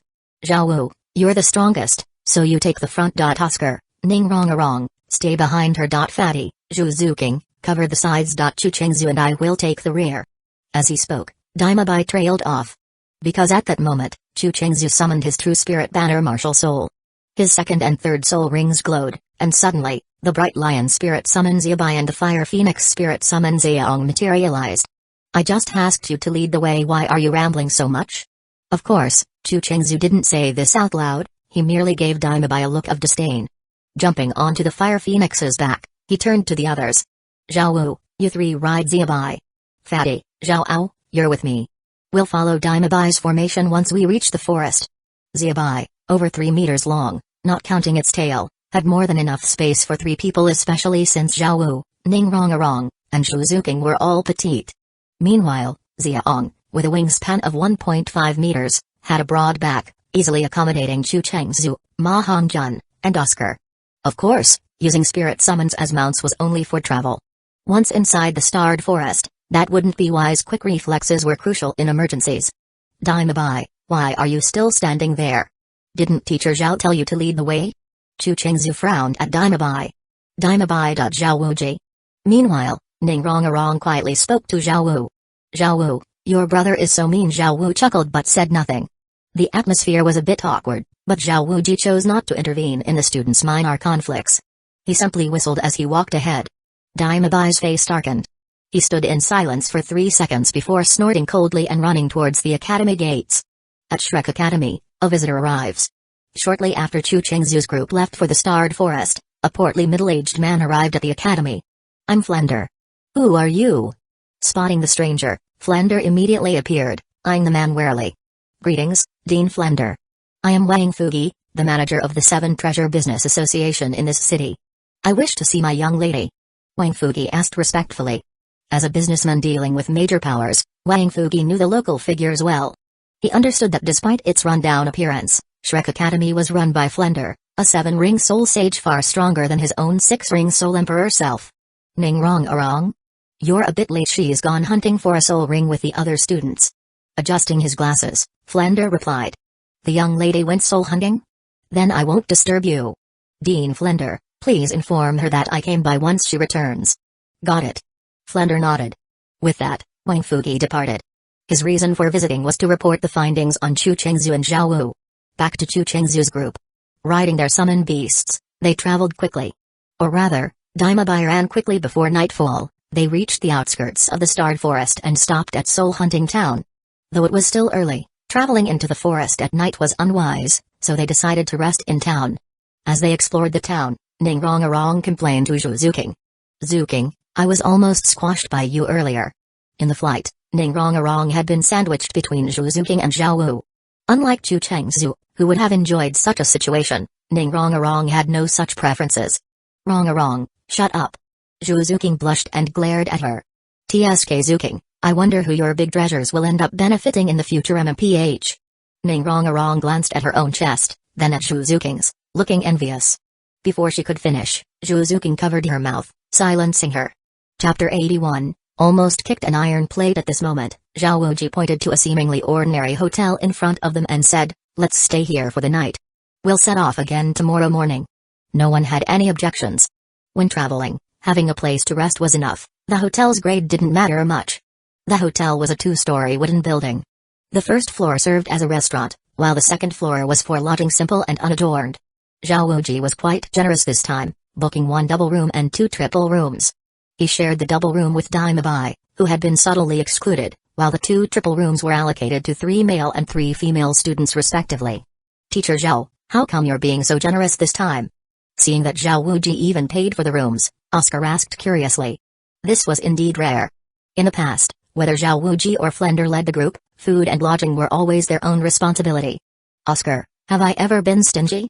Zhao Wuji paused and gave Oscar a blank stare. No. Oscar quickly waved his hands in denial. Even though that's exactly what he was thinking, he wouldn't dare say it outright. "Humphrey, good to know." After glaring at him, Zhao Wuji took the keys and went upstairs. Generous? Not really. It was just that this time, Flender had given him some funds. Before, the academy was poor, and Flender couldn't even scrape together a few coins, so naturally, everyone had to cover their own expenses. But now, the academy had a bit more money. It was still far from enough for major improvements, but at least they didn't have to be as frugal as before. Staying at a hotel and eating out weren't going to break the bank. Upstairs in the guest rooms, it was still early. With nothing else to do, Chu Chengzu lay on his bed, closing his eyes to cultivate his refining the mind technique. Among the 7 current students of Shrek Academy, Chu Chengzu considered himself the second most diligent in training because he didn't think anyone could claim first place over him, not even Zhuzuking. It wasn't that she didn't want to work harder, on the contrary, she was very dedicated to training. However, meditation required mental energy, and the amount she could practice each day was limited. Since there wasn't much else for her to train in, her total cultivation time fell far short of his. As for who was the laziest? That title was undoubtedly a competition between Ning Rong and Zhao Wu. "Boss Chu, I always see you dozing off during the day. Are you sure you're not just too exhausted at night?" Seeing Chu Chengzu enter his usual sleepy state, Ma Hongjun grinned meaningfully. "Of course. Our boss Chu has a girlfriend, after all." Before Chu Chengzu could respond, Oscar picked up the conversation. "You two need to behave yourselves." Chu Chengzu opened his eyes and shot them a glare. "You guys have no idea I'm cultivating my mental energy. Do you think I'm like you too, wasting my days away obsessed with women? Cultivating? Boss Chu, don't tell me this is the legendary dream cultivation?"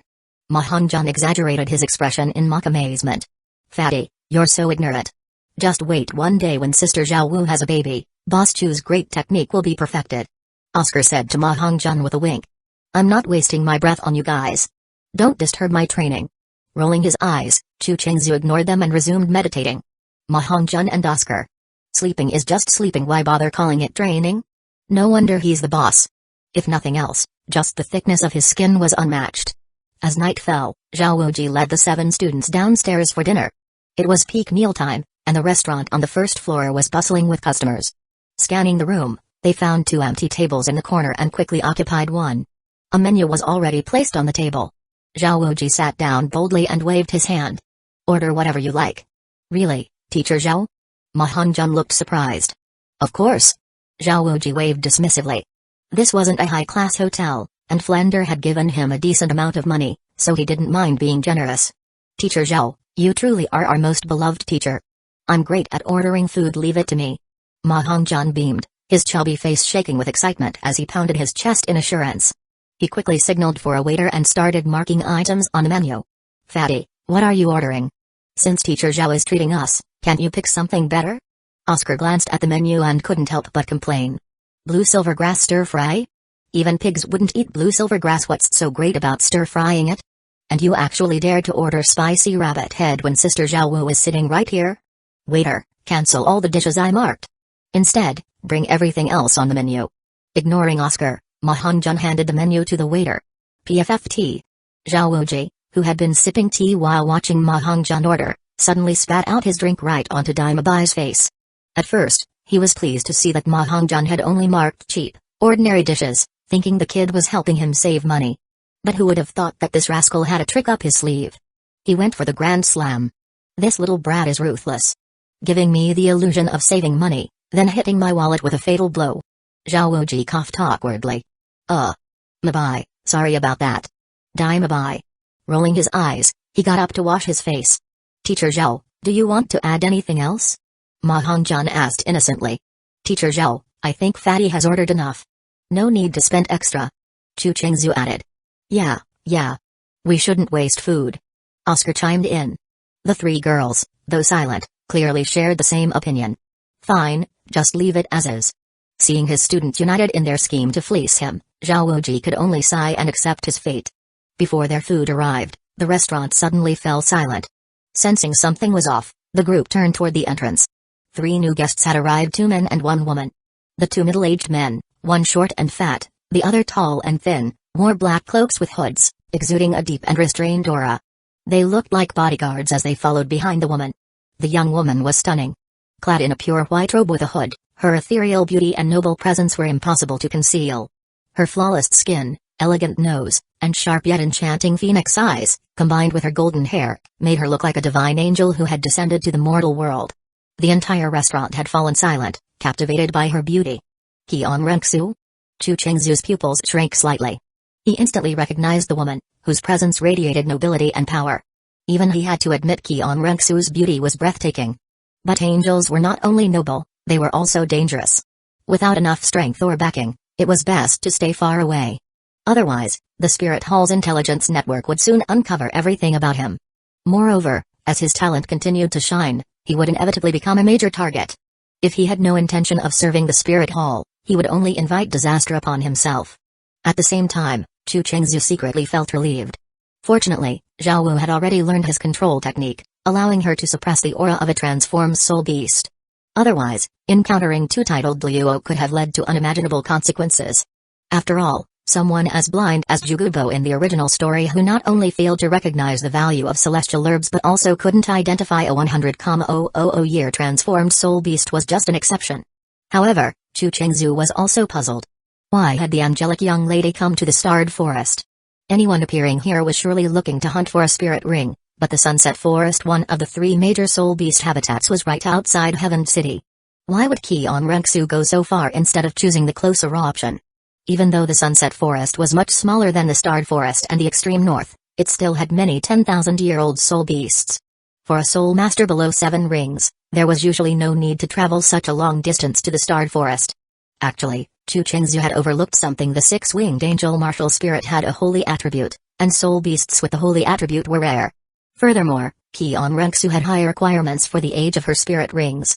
The Sunset Forest might not have what she needed, which was why she brought 2 bodyguards to the Starred Forest.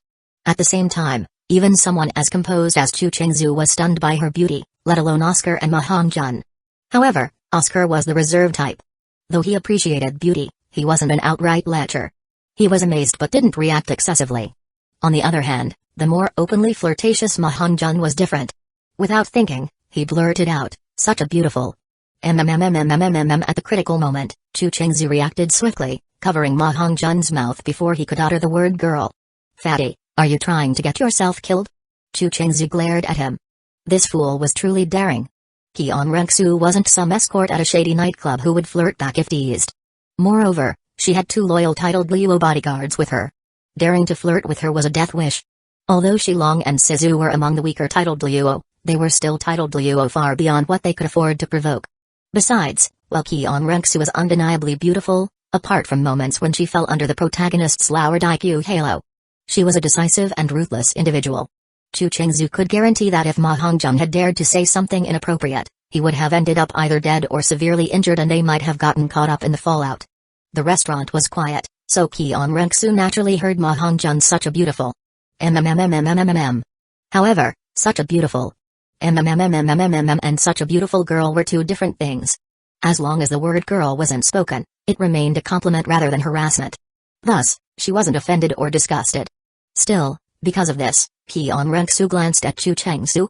When she saw Ning Rong sitting at the same table as him, her expression froze slightly, and a trace of surprise appeared in her eyes. Wasn't this her nominal junior sister, Ning Rong? What a coincidence. Over a decade ago, she had used her family's inherited angel head spirit bone to disguise herself as the crown prince, Zhu King, and infiltrate the Heaven Empire. To solidify the royal family's alliance with the Seventh Treasure Glaze-style sect, she had acknowledged the sect master, Ning Fengzi, as her master while acting as Crown Prince Zhu King. As a result, Ning Rongarong became her nominal junior sister. But now, she was the holy maiden of the Spirit Hall, Qian Renxu, not Heaven Empire's crown prince. She had no intention of greeting Ning Rongarong. Looking around, Qian Renxu saw that there weren't many empty seats in the restaurant. She led Sizu and Shilong to an empty table near Chu Chengzu's group. Though she was breathtakingly beautiful, her presence was overwhelming, and no one dared to approach her. Soon, the restaurant returned to its lively atmosphere. At that moment, Daimabai, who had been washing his face after getting tea sprayed on him, returned. When he casually glanced around and caught sight of Qian Renxu's stunning beauty, he stopped in his tracks. This girl is gorgeous. And not only that, she had golden hair, just like him. Daimabai had seen plenty of beautiful women, but never one as stunning as her. Zhao Wu, Ning Rongarong, and Zhu Zuqing were also beautiful, but because they were still young and hadn't fully matured, they couldn't compare to Qian Renxu. For a moment, Daimabai was entranced. "Kid, put away that look in your eyes and get lost." Seeing this reckless fool staring lecherously at their mistress, Shilong immediately scowled and barked at him. Had Daimabai done anything more, or if Shilong didn't care about maintaining his image as an elder of the Spirit Hall, he would have slapped him right then and there. Hearing this, Daimabai snapped out of it and glanced at Shilong. "My name is Daimabai. May I ask for your name, miss?" He ignored Shilong and smiled at Qian Renxu. A beautiful woman was in front of him, his attention naturally wouldn't be on some middle-aged man. Besides, judging from this man's slightly reserved posture, he probably wasn't the girl's elder but rather a bodyguard or attendant, so Daimabai didn't care much about him. Qian Renxu glanced at Daimabai and remained silent, only looking toward Shilong. "Kid, are you deaf? I told you to get lost." Receiving his mistress's cue, Shilong immediately released a powerful soul pressure and shouted at Daimabai. Boom! A titled Duo's soul pressure was not something a mere three-ring soul elder could withstand. Daimabai's mind went blank, and with a thud, he was crushed to the ground by the terrifying force. Fortunately, Shilong only exerted his soul pressure for a brief moment. Otherwise, Daimabai would have been completely incapacitated. "Senior, please forgive us. It was my lack of discipline. I hope you will show mercy." In the next second, Zhao Wuji stepped forward, grabbed the dazed Daimabai, and respectfully bowed to Shilong. Among those present, aside from Shilong and Sizu, Zhao Wuji had the highest soul power. Even though the earlier soul pressure hadn't been aimed at him, Zhao Wuji could tell that this lean middle-aged man was far stronger than him. Against weaker opponents, he could throw punches. But against a powerhouse, he had to be submissive. Cowardice? No, this was called knowing when to yield. A soul master who doesn't know when to back down isn't a good soul master. Well, that's what Flender says. Zhao Wuji never claimed to be a good soul master. Seeing Zhao Wuji's respectful attitude, Shilong raised an eyebrow and looked toward Qian Renxu. With a wave of her hand, Qian Renxu still didn't speak. To her, flies were meant to be shooed away, not dealt with seriously. Understanding her meaning, Shilong withdrew his pressure and sat back down. Zhao Wuji breathed a sigh of relief and quickly dragged the pale and trembling Daimabai upstairs. As for dinner? Missing one meal wouldn't kill them. It was better to avoid provoking this unknown powerhouse further. That was close. Almost stepped on a landmine. Ma Hongjun muttered to himself, still shaken. A difficult dinner ended. Before heading upstairs, Chu Chengzi even packed a meal for Zhao Wuji. After all, he was still their teacher. They couldn't just abandon him. Daimabai, what about me? The next morning, Zhao Wuji woke everyone up at dawn with his loud voice. After breakfast, they left the hunting town and continued their journey. Sitting atop the Fire Phoenix summon, Oscar's heart surged with excitement as he made a decision. His third spirit ring, he would target a flying 1,000-year soul beast. Having never experienced flying before, Oscar only knew that flying spirit masters had an advantage over regular spirit masters. However, he had never truly understood how significant that advantage was until now. If he could create flying sausages, he would be able to provide his teammates with powerful mobility. Moreover, when facing a strong opponent, his team would have the upper hand whether they chose to fight or retreat. Additionally, Ma Hongjun was a long-range assault-type spirit master. Although his mutated hand martial spirit had grown wings, he still couldn't fly at the moment, so flight ability would be of great help to him. As for Ning Rongarong, a support-type spirit master, if she could fly, she wouldn't need her teammates' protection as long as the opponent couldn't fly. She could simply hover in the air and enhance her teammates' attributes from above. It could be said that a sausage granting flight would provide an immense support effect in their current situation. Chapter 82, Golden Feather Swan Boss Chu. There are black dots appearing in the sky behind us. Could it be that some flying soul beasts are coming? Suddenly, sitting backward on the fire phoenix summoning spirit, Ma Hongjun pointed toward the sky behind them and tugged at Chu Chengsu. Chu Chengsu's heart tightened immediately. He quickly turned around to check. They were very close to the starred forest, so the appearance of flying soul beasts was not impossible. If they really encountered one, they would need to descend quickly. After all, while the fire phoenix summoning spirit could fly, he, Ma Hongjun, and Oscar could not. If a battle broke out and they fell, it would be disastrous. Following Ma Hongjun's gaze, Chu Chengsu saw 3 figures in the distant sky behind them. Zhao Hong, land quickly. Chu Chengsu patted Zhao Hong's head, signaling it to descend immediately. His eyesight was excellent. Ma Hongjun could only see tiny black dots, but he saw clearly that those were not flying soul beasts. Instead, they were Keon Renxu, who had angelic wings extending from her back, and 2 titled Luo porcupine-fish Luo and snake-spear Luo flying in the air. What's going on? After landing, Zhao Wuji asked Chu Chengsu in confusion. A powerful figure is coming. Chu Chengsu pointed toward the sky behind them. Everyone looked up and saw 3 small dots rapidly approaching. More precisely, they weren't heading toward them but were flying toward the starred forest ahead. As the distance closed, the 3 dots in the sky grew larger. His 2 titled Luo. Zhao Wuji gasped when he finally saw the figures clearly. The simplest way to judge whether someone was a titled Luo was by the number of soul rings they had. Although porcupine-fished Luo and snake-spear Luo hadn't released their martial spirits or soul rings, being able to fly without relying on martial spirit power meant they were undoubtedly titled Luo. Zhao Wuji had originally assumed that Shilong, whom they had a minor conflict with at the hotel restaurant the day before, was just an 8-ring-souled Luo at most, a formidable one. But he never expected that this seemingly ordinary, tall, and thin middle-aged man was actually one of the continent's few titled Luo. While Zhao Wuji and the others were shocked to have encountered 2 titled Luo, Zhao Wu trembled slightly, shrinking behind Chu Chengsu to minimize her presence. Although she had mastery over concealment techniques and the 2 Luo shouldn't be able to see through her identity otherwise, they would have exposed her the night before. Zhao Wu was still scared. It was like a lamb disguised in wolf's clothing living among a pack of wolves. Even if the wolves bore no malice, the lamb would still be terrified. Zhao Wu, don't be afraid. We have no grudge with them. These 2 Luo won't target us. Sensing her fear, Chu Chengsu turned around and embraced her, offering comfort. Soon, Keon Renxu and her 2 companions flew over their heads. Perhaps they didn't notice Chu Chengsu and the others below, or maybe they saw them but didn't care. Regardless, the trio flew past without stopping. Damn, that golden-haired chick sure has an impressive entourage. Going soul hunting with 2 titled Luo as bodyguards. After the trio disappeared into the distance, Ma Hongjun couldn't help but sigh. He considered himself a genius, yet when he went soul hunting, the best escort he got was a 7-ring soul sage. Not only was a soul sage far inferior to a titled Luo, but a team leader and a bodyguard were also entirely different concepts. Yeah, we're all soul hunters, but the difference is staggering. Oscar glanced at Zhao Wuji, then at himself, sighing as well. It was like that saying sometimes, the difference between people was even greater than the difference between humans and dogs. Zhao Wuji. Was this brat mocking himself, or was he implying that Zhao Wuji wasn't a titled Luo? At that moment, Zhu Zuqing spoke up. Did you all notice? That woman looks only about 20, but her soul power is already at the 5-ring soul king level.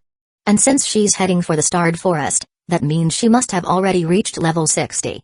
Compared to the 2 titled Luo, Zhu Zuqing was more shocked by Keon Renxu, who radiated 5 soul rings. She could tell that Keon Renxu was a few years older than her but not by too much. However, her soul power far exceeded her imagination. A 5-ring soul king in their early 20s was already a rare genius, let alone someone on the verge of advancing to a 6-ring soul emperor. Zuqing is right. With such talent, no wonder she possesses the 6-winged angel martial spirit. Ning Rong nodded in agreement. 6-winged angel? But that girl only had 2 wings?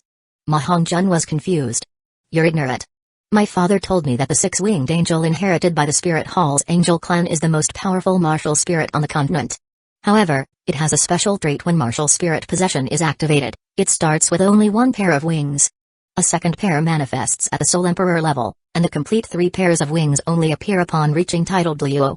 Ning Rong shot Ma Hongjun a look of disdain. But didn't Hashan Luo kill the angel Luo, who was the previous Pope of Spirit Hall, more than a decade ago? Wouldn't that make the Hashan Hammer the strongest martial spirit? Oscar asked skeptically. His knowledge of Hashan Luo defeating the angel Luo wasn't due to any special intelligence source, Most Soul Masters knew about it because Spirit Hall had been publicly hunting Tang Hao with a bounty ever since.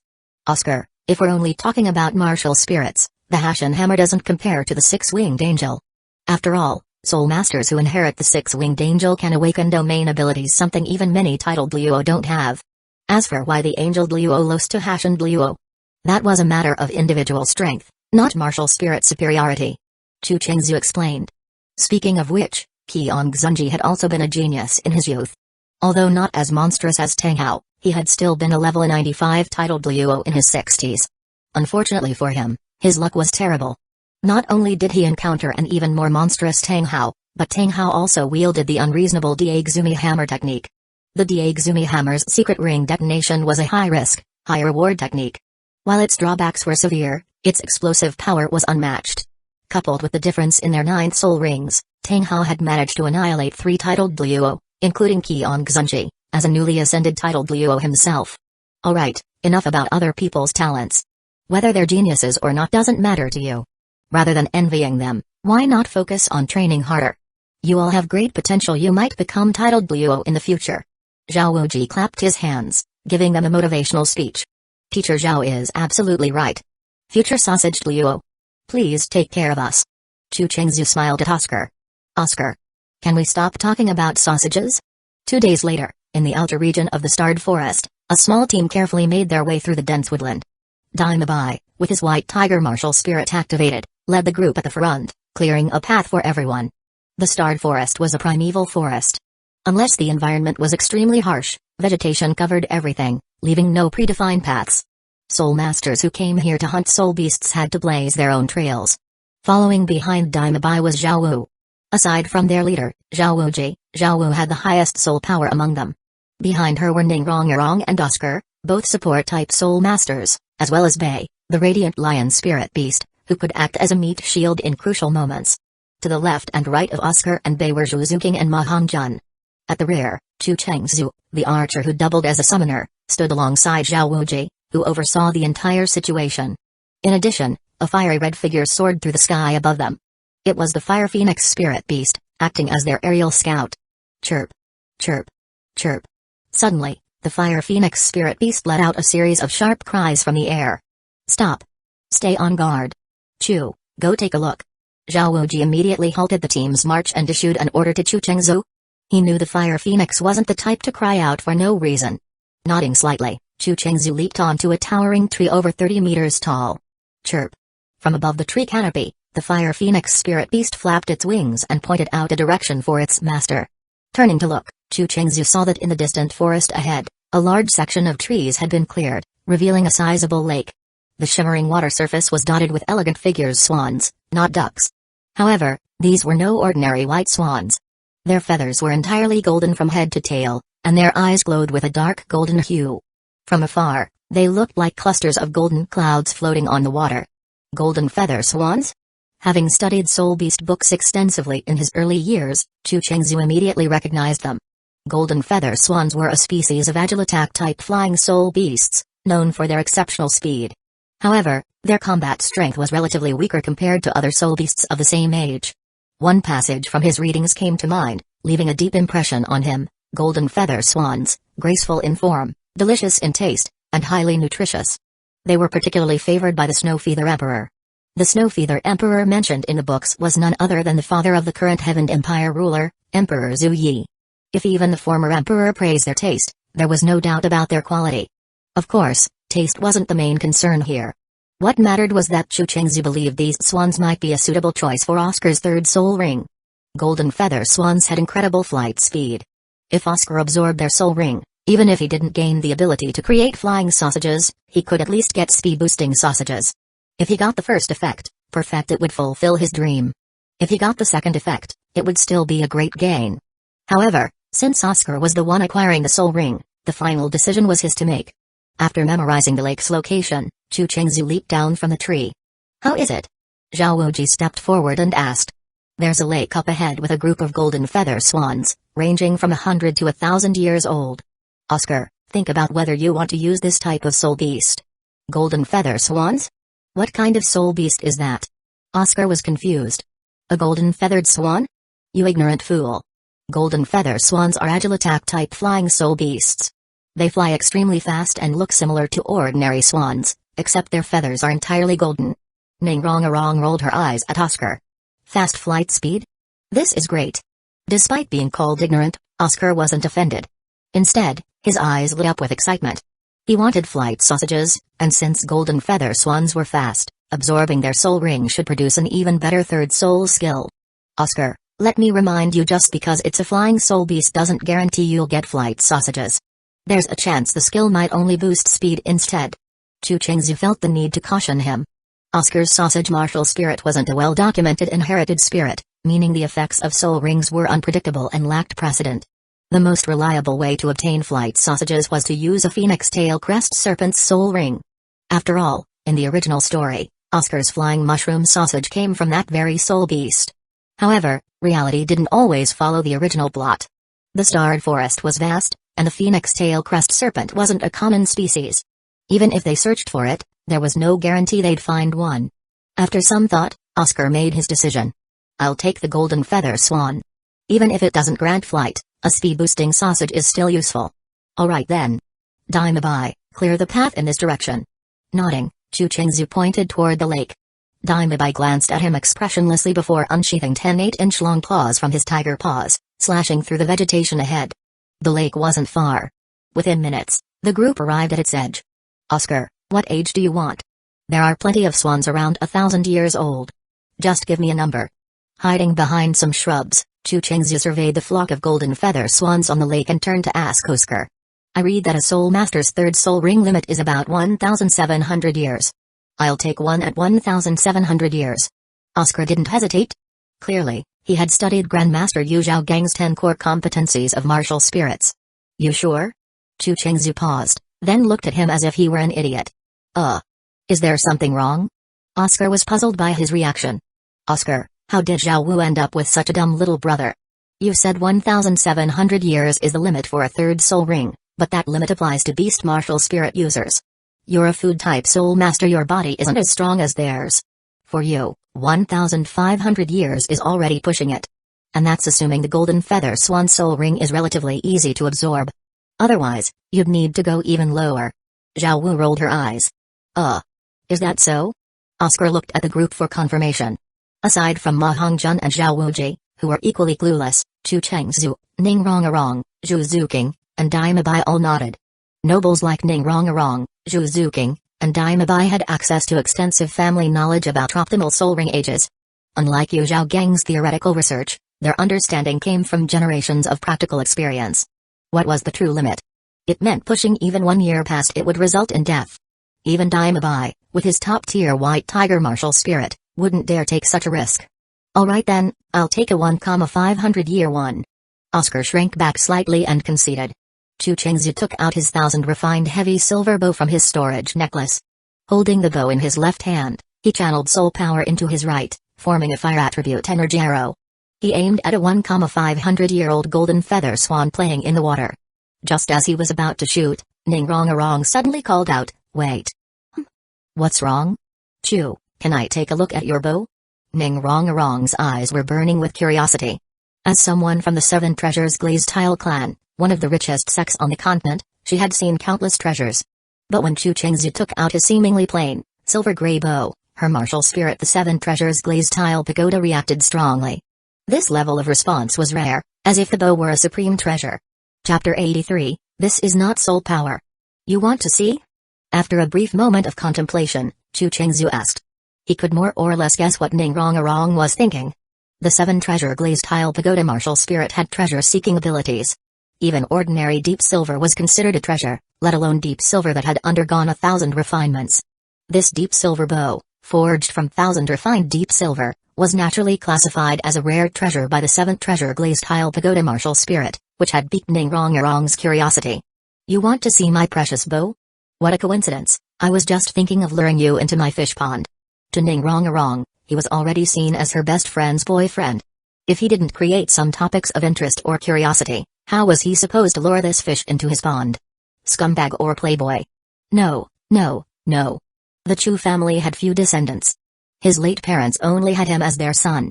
He had memories from birth, And he clearly remembered that his father's greatest wish in life was to build the Chu family into a clan of soul masters so that future generations could escape the status of mere commoners.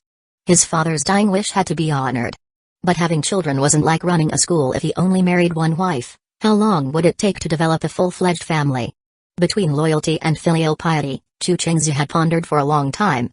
In the end, he chose filial piety. Whether being a playboy was right or wrong was another matter, but one thing was certain: not being filial was absolutely wrong. Father Chu, my son is just too filial. Senior Chu, can your bow shoot soul power arrows? Ningrong nodded earnestly.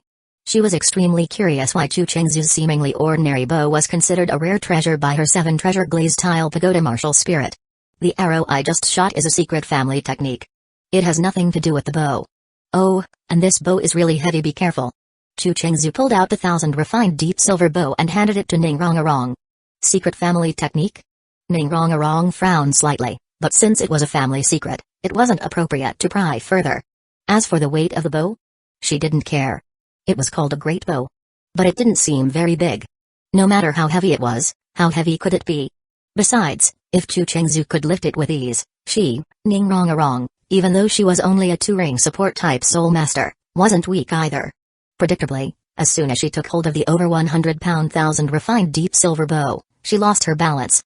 The bow nearly crashed onto her foot, but Chu Chengzu quickly caught it before it could land. See? I told you to be careful. Good thing I caught it, or you'd be crying right now. Chu Chengzu chided. If that heavy bow had landed solidly, the little rich girl might have ended up with a crippled leg. Senior Chu, just how heavy is this bow? Ningrong was frustrated. It didn't look that big. Why was it so heavy? Just over 100 pounds. Regular deep silver was already several times denser than gold.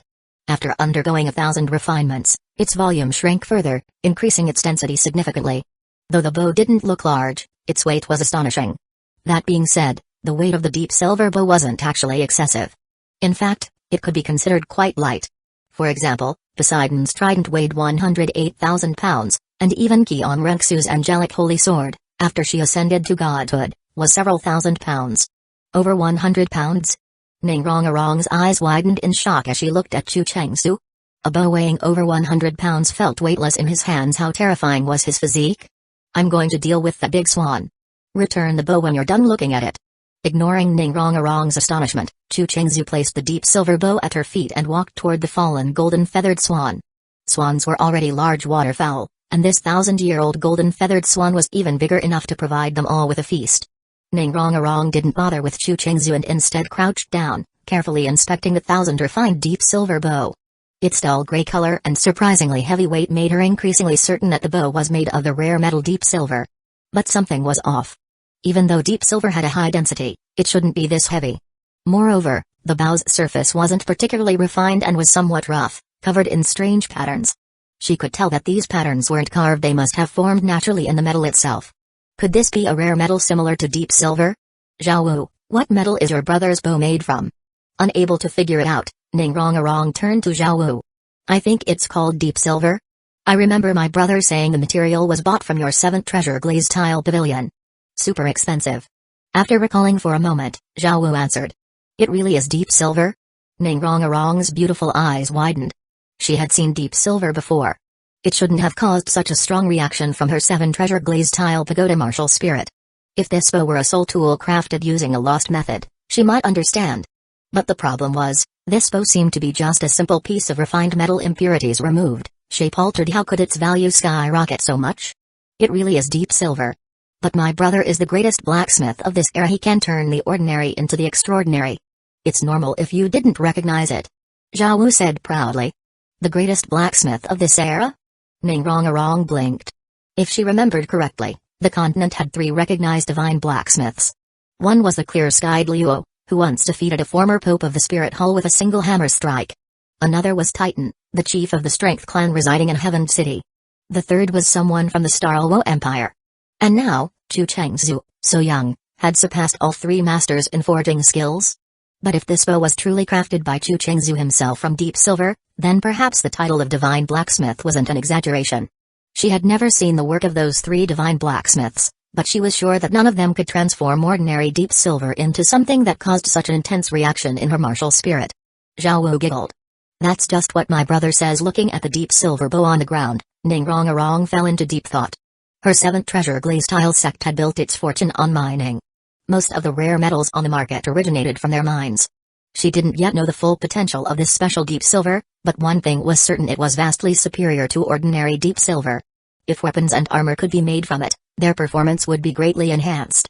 Even if high-level soul masters didn't need weapons, equipping regular soldiers and lower-level soul masters with such gear would be highly advantageous. With millions of elite troops under the Heavened Empire and countless city garrisons, demand for metal was immense. If their sect could master this turning the ordinary into extraordinary forging technique, the profits would be astronomical. And most importantly, this wouldn't be a one-time deal, it would be a steady, long-term business. But here was the problem: the technique belonged to Chu Chengsu. Would he even be willing to teach it? Could others even learn it? She doubted this was something just any blacksmith could pick up. Additionally, it's still a question whether this technique is effective only for rare metals like silver or if it can work on all metals as well. After thinking for a while, Ningrongarong decided to find some time to discuss it with Chu Chengsu after returning to Shrek Academy. Can the technique be taught? In Ningrongarong's view, as long as the golden soul coins or benefits are sufficient, there's nothing that can't be taught. Even if there are limitations, it would just be that the golden soul coins offered are not enough and the benefits haven't been met. However, she didn't know what exactly Chu Chengsu wanted. 2 hours later, except for Zhao Wuji's, who remained vigilant, everyone else gathered around the large pot, enjoying the iron pot stewed goose. Including Daimabai. After all, they were classmates, and with Zhao Wuji's, their teacher, present, Chu Chengsu couldn't just tell Daimabai that he wasn't part of it. It had to be said that the golden feather swan was an excellent ingredient. Even though Chu Chengsu's cooking skills weren't that great, and the ingredients weren't complete, the iron pot stew was still extraordinarily delicious. Leave some for me, you little brats. Smelling the delicious aroma wafting from the pot and seeing Chu Chengsu and the others picking out the good meat, Zhao Wuji's couldn't help but swallow, laughingly scolding everyone. If it weren't for Oscar still absorbing the soul ring and needing to stay alert for possible soul beasts, Zhao Wuji's would have joined in on the feast.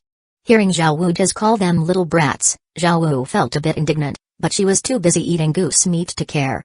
Don't worry, Teacher Zhao, there's still plenty in the pot. Chewing on a piece of swan wing, Chu Chengsu replied without turning his head. At that moment, a violent wave of soul power surged, and when Chu Chengsu turned to look, he saw that Oscar had already refined the golden feather swan soul ring and had broken through the level 30 barrier, advancing to level 31 soul master. After advancing to a 3-ring soul master, Oscar had grown a bit taller and looked more energetic. Perhaps influenced by the golden feather swan soul ring, his peach blossom eyes sparkled with a golden light. Oscar, congratulations. Zhao Wuji's approached with a smile to congratulate him. Haha, thank you, Teacher Zhao. Oscar was about to say a few polite words when he saw Zhao Wuji's turn and walked toward the group gathered around the pot. Oscar, how's the soul skill effect? Chu Chengsu asked with a smile. Hey, luck is on my side. The skill from the 3rd soul ring, golden wing flying sausage, effect, flying. As he spoke, Oscar silently recited a spell, and a golden sausage appeared in his hand, resembling a large recovery sausage but with a pair of cute little wings on either side. Cough, cough, cough. Seeing the appearance of Oscar's golden wing flying sausage, Chu Chengsu, who had just taken a sip of swan soup, immediately choked. In the original work, the rooster-crowned snake had given Oscar a mushroom sausage with a sinister appearance, and now with the golden feather swan, the shape of the sausage produced by the 3rd soul skill was naturally different. However, while the shape of the golden wing flying sausage might seem strange to the others, in Chu Chengsu's eyes, it looked very much like an essential item that women carry when visiting relatives. Both are long and cylindrical, with cute little wings on either side. Wasn't that a protective wing? If Chu Chengsu was shocked by the appearance of the golden wing flying sausage, the others were stunned by its effect. There were many soul masters in the continent, and the martial souls and soul skills were varied and peculiar. Among support-type soul masters, it was not unheard of for someone to possess flying abilities. However, such examples were very rare, and most importantly, those with flying capabilities were generally 6-ring soul masters or above, while Oscar achieved this at the 3-ring level. When they had learned that Oscar wanted a flying effect for his sausage, they thought it was just a joke and didn't have any expectations. But to their surprise, it had really become a flying sausage soul skill. Seeing the shocked expressions of his friends, even Chu Chengsu was choked up in disbelief, and Oscar felt a wave of excitement in his heart. Little Oscar, can this golden wing flying sausage really let us fly? Suddenly, Ma Hongjun asked skeptically. Of course. The effect lasts for a minute. Oscar replied proudly. PFFT, I thought you could fly indefinitely. Turns out it's only for a minute. What can you do in a minute? Ma Hongjun pouted, sounding a bit dismissive. Humphrey ignorant. A minute may not seem long, but what if you fly at the speed of the golden feather swan for a minute? Oscar straightened up proudly. By the way, how far can the golden feather swan fly in a minute? After a moment of silence, Ma Hongjun turned to Chu Chengzu and Ning Rong. I can't say for sure. If it's a golden feather swan of the same age as Oscar's soul ring, it might be around 4 to 5 kilometers. Chu Chengzu replied thoughtfully. 4 to 5 kilometers in a minute would be a speed of 240 to 300 kilometers per hour, a fifth to a fourth of the speed of sound. Not fast, but not slow either. Compared to the over 2,000 meters of the rooster crowned snake in the original work, that's almost double the speed. However, one is a snake, and the other is a swan, so there's naturally a considerable difference in speed. Is it that impressive? Eating your golden wing flying sausage allows you to fly 4 to 5 kilometers in a minute? That's impossible. Ma Hongjun exclaimed in shock. Could a mere third soul skill have such an outrageous effect? What's impossible about that? My third soul ring comes from the golden feather swan, so the soul skill is naturally related to it, and my perception is never wrong. Fatty, due to your serious distrust, I hereby announce that every time you eat my flying sausage, you have to treat us. By the way, the taste and standard cannot be lowered, it must meet the standards of the last few months. Oscar added at the end. Everyone. If it weren't for that last remark about taste and standards, they would have thought it was just an ordinary treat, but with that added, everyone present understood. Ahem, little Oscar, your third soul ring is very good. With your current soul power, how many of these flying sausages can you make? Zhao Wu just cleared his throat, changing the subject. There were still 3 girls present. It wouldn't be good to talk about such sensitive topics. The soul power consumed by my flying sausage is much greater than the first 2 types. Given my current situation, I can only produce about 10 at a time at most. After some thought, Oscar replied.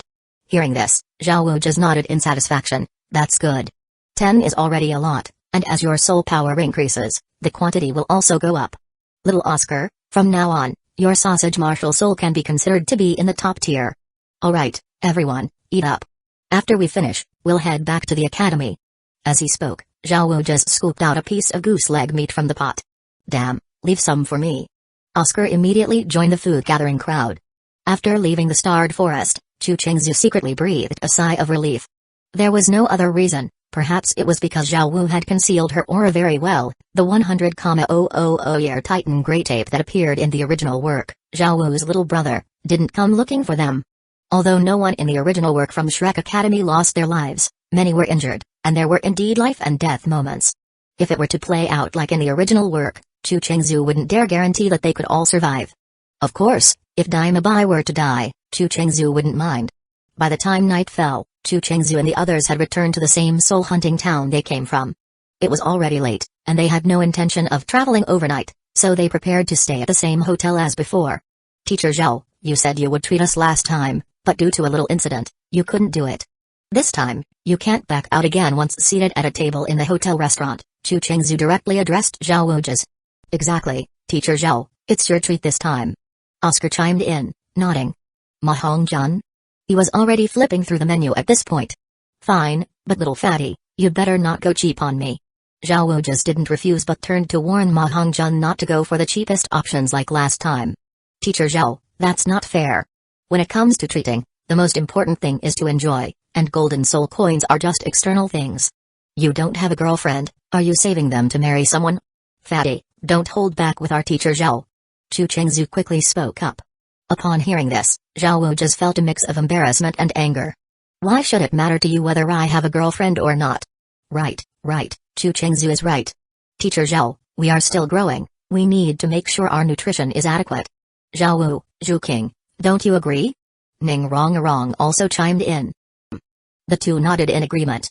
You little brats have really worn me down. Zhao Wu just felt helpless. Zhao Wu. Considering that Big Bear was treating them to a meal, this rabbit wouldn't hold it against him this time. Without further ado, Ma Hongjun immediately called the waiter, putting on a show of I'm not short on cash. While they were chatting, a group of people suddenly walked into the restaurant.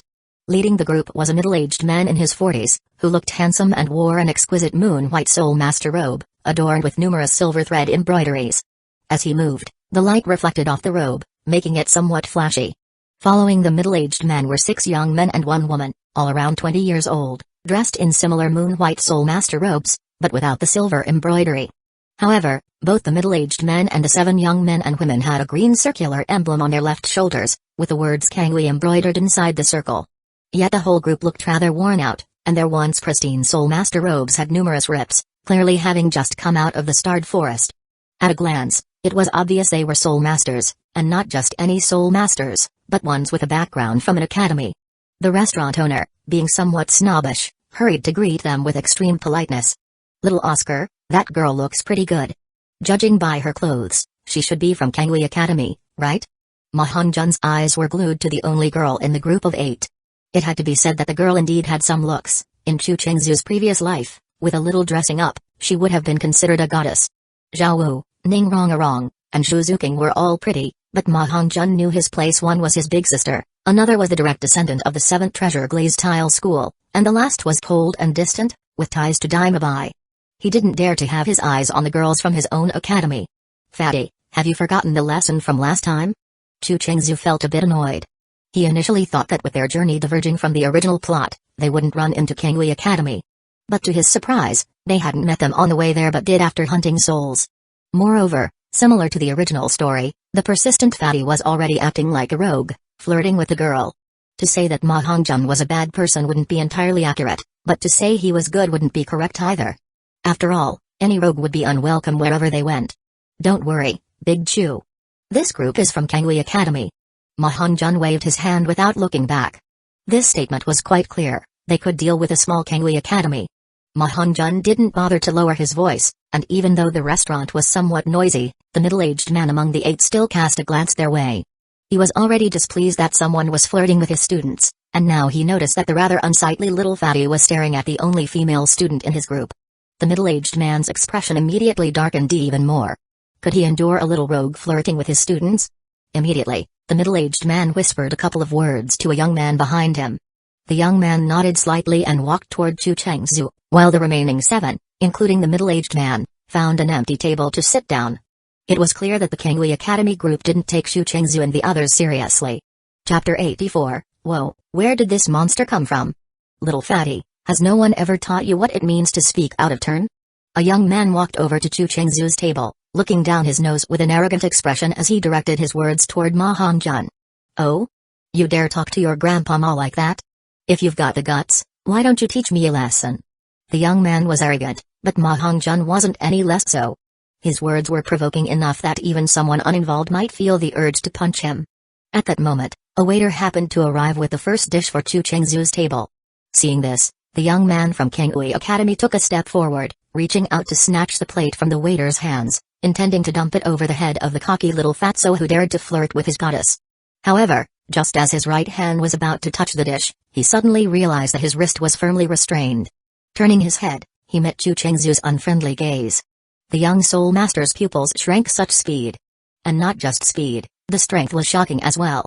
No matter how hard he tried to pull his arm back, he couldn't break free from the grip of this young man's hand. "No one ever taught you what trouble comes from the hands means?" Chu Chengzu narrowed his eyes and spoke lightly. Ma Hongjun had been the one to provoke first, so he hadn't planned to interfere. After all, this young man was just a rank 27 Soul Grandmaster, the same level as Ma Hongjun. Despite Chu Chengzu always mocking his martial soul as a mutated hen, Ma Hongjun's strength was still impressive among his peers. If a fight broke out, he wouldn't be at a disadvantage. But trying to ruin his dish? Now that was something Chu Chengzu wouldn't tolerate. "Alright, I won't bully you. Go back. If you really want to stand up for yourself, a mere rank 27 Soul Grandmaster like you isn't enough. Get your teacher to come." With that, Chu Chengzu let go of the young man's wrist, patted his shoulder, and returned to his seat. At this moment, a middle-aged man leading the Kangui Academy group stood up, his expression serious as he looked at Chu Chengzu. "Who are you people?" From Chu Chengzu's speed and how easily he had identified his student's soul power level, the middle-aged man could tell that this young man was very strong, far beyond what his student could handle alone. "You don't need to know who we are. Strength is the only truth. Either pretend this never happened, or draw your lines right now." Chu Chengzu glanced at the middle-aged man and spoke bluntly. "Come back. I am Yizuki-u, Director of Kangui Academy's External Affairs. Which Soul Master Academy are you from? It just so happens that we both have 7 students. Let's have a team battle. If you lose, that little fatso should apologize to my student. Yizuki called back the young man before turning to Zhao Wuji, who remained calm and continued eating as if he didn't care about the minor scuffle. Both groups consisted of 8 people, with an older soul master leading a team of 7. Unless he was mistaken, the opposing side was also a teacher escorting students on a soul beast hunt. His student had been insulted. He couldn't just leave without doing anything. Kangui Academy still had a reputation to uphold. However, since the background of the opposing group was unclear, they might be powerful. He couldn't risk starting a direct fight, as he might end up picking a fight with the wrong people. But a team battle? That was different. It was normal for students from different academies to spar. Even if the opponents were from an elite background, it wouldn't matter. "Chu brat, you handle it." Zhao Wuji casually responded to Yizuki's challenge, not taking it seriously. A team battle is fine. But, no offense, a rank 30 soul elder and 6 soul grandmasters aren't worth our full strength. Daimabai, they're all yours. Chu Chengzu nodded slightly, then turned to Yizuki and Daimabai. Daimabai. You get all the glory, and I do all the dirty work? If possible, Daimabai really wanted to slap the table and say no. But unfortunately, in this world, strength ruled. Chu Chengzu was stronger than him. If he refused, this guy would probably find an excuse to beat him up later. Between getting beaten and doing the beating, Daimabai chose the latter without hesitation. Do unto others as you would have them do unto you? No, no, no. All pleasure is built on someone else's pain. Don't blame me. If you want to blame someone, blame that bastard Chu Chengzu. White Tiger, possession. With a low growl, a powerful white light burst from Daimabai's body. His bones crackled as his muscles swelled instantly. His hands became covered in thick white fur, and his fingertips extended into 10 sharp claws, each nearly 8 inches long, gleaming with a cold, eerie light. At the same time, beneath his feet, 3 soul rings rose, 2 yellow and 1 purple. As his soul power surged, the oppressive aura of the King of Beasts filled the restaurant. Shrek Academy, Daimabai, rank 37 soul elder. Come at me together. Daimabai beckoned toward the 7 Kangui Academy students with a clawed hand. Seeing the domineering display of soul rings on Daimabai's body, the 7 students of Kangui Academy flinched and instinctively looked toward Yizuki. 7 versus 1? Numbers-wise, they had the advantage, but the problem was this guy was a rank 37 soul elder. Soul master battles weren't just about numbers. Strength mattered far more. Among the 7, only one was a fresh rank 30 soul elder, another was at rank 27, and the rest hadn't even reached rank 25. Against a rank 37 soul elder, they had no chance of winning. Moreover, Daimabai's martial soul was exceptionally strong. 3 of them had beast-type martial souls, and even without releasing them, they could feel the oppressive suppression from his aura alone. We apologize for the disturbance. We'll take our leave. Without hesitation, Yizuki cupped his hands in a swift, practiced motion and walked toward the exit. What a joke, just one of their students was already a rank 37 soul elder, and he wasn't even the strongest one. There was no way they could win. Losing a fair fight wasn't a big deal, but losing 7 against 1 would be utterly humiliating. Rather than get beaten and then admit defeat, it was better to just back down immediately. Reputation? Kangui Academy wasn't the strongest academy on the continent. If they lost face, so be it. Besides, as long as no one talked, who would know that Yizuki had lost face? Seeing this, the 7 students of Kangui Academy exchanged glances and quickly followed Yizuki. Daimabai. I haven't even started, and you're already running away? TCH, Kangui Academy is that cowardly? Watching the group flee, Mahangjun curled his lips in disdain. Knowing when to back down isn't shameful. What's worse is getting beaten up first and then backing down. Chu Chengzu continued eating, speaking calmly. Compared to the original story, Yizuki's group had already gotten off lightly. Then again, running into the troublemakers from Shrek was just their bad luck. After thinking about it, Chu Chengzu still decided to say something to Mahangjun. Although his words weren't pleasant to hear, his intention was for Mahangjun's own good. Just like last time, when Mahangjun had the audacity to flirt with Kion Renksu. If Chu Chengzu hadn't stopped him in time, or if he had caught the angel miss in a bad mood, by next year, the grass on his grave might have grown taller than a person. Or more likely, there wouldn't even be a grave to mark.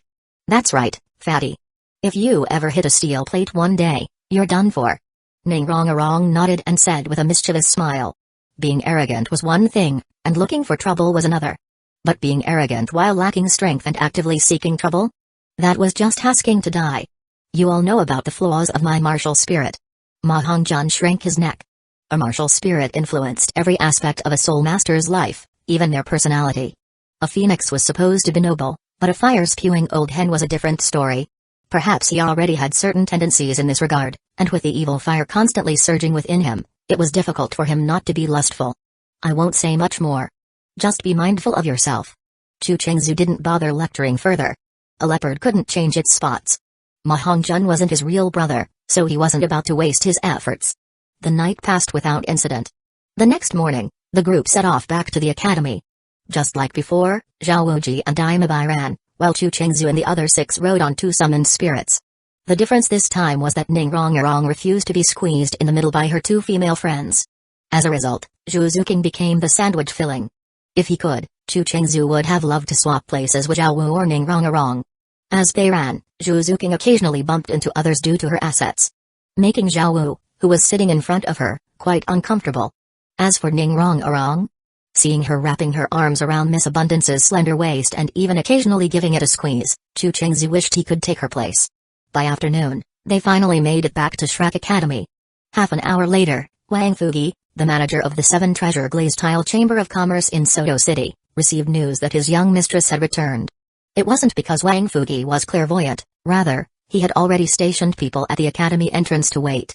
The young mistress had assigned him a task. How could he wait for her to ask for results? As a competent worker, he should proactively report to her. So, Wang Fugi immediately set off for Shrek Academy, bringing along 100 pounds of sunfire iron that had just been transferred from the Chamber of Commerce headquarters in Heaven City.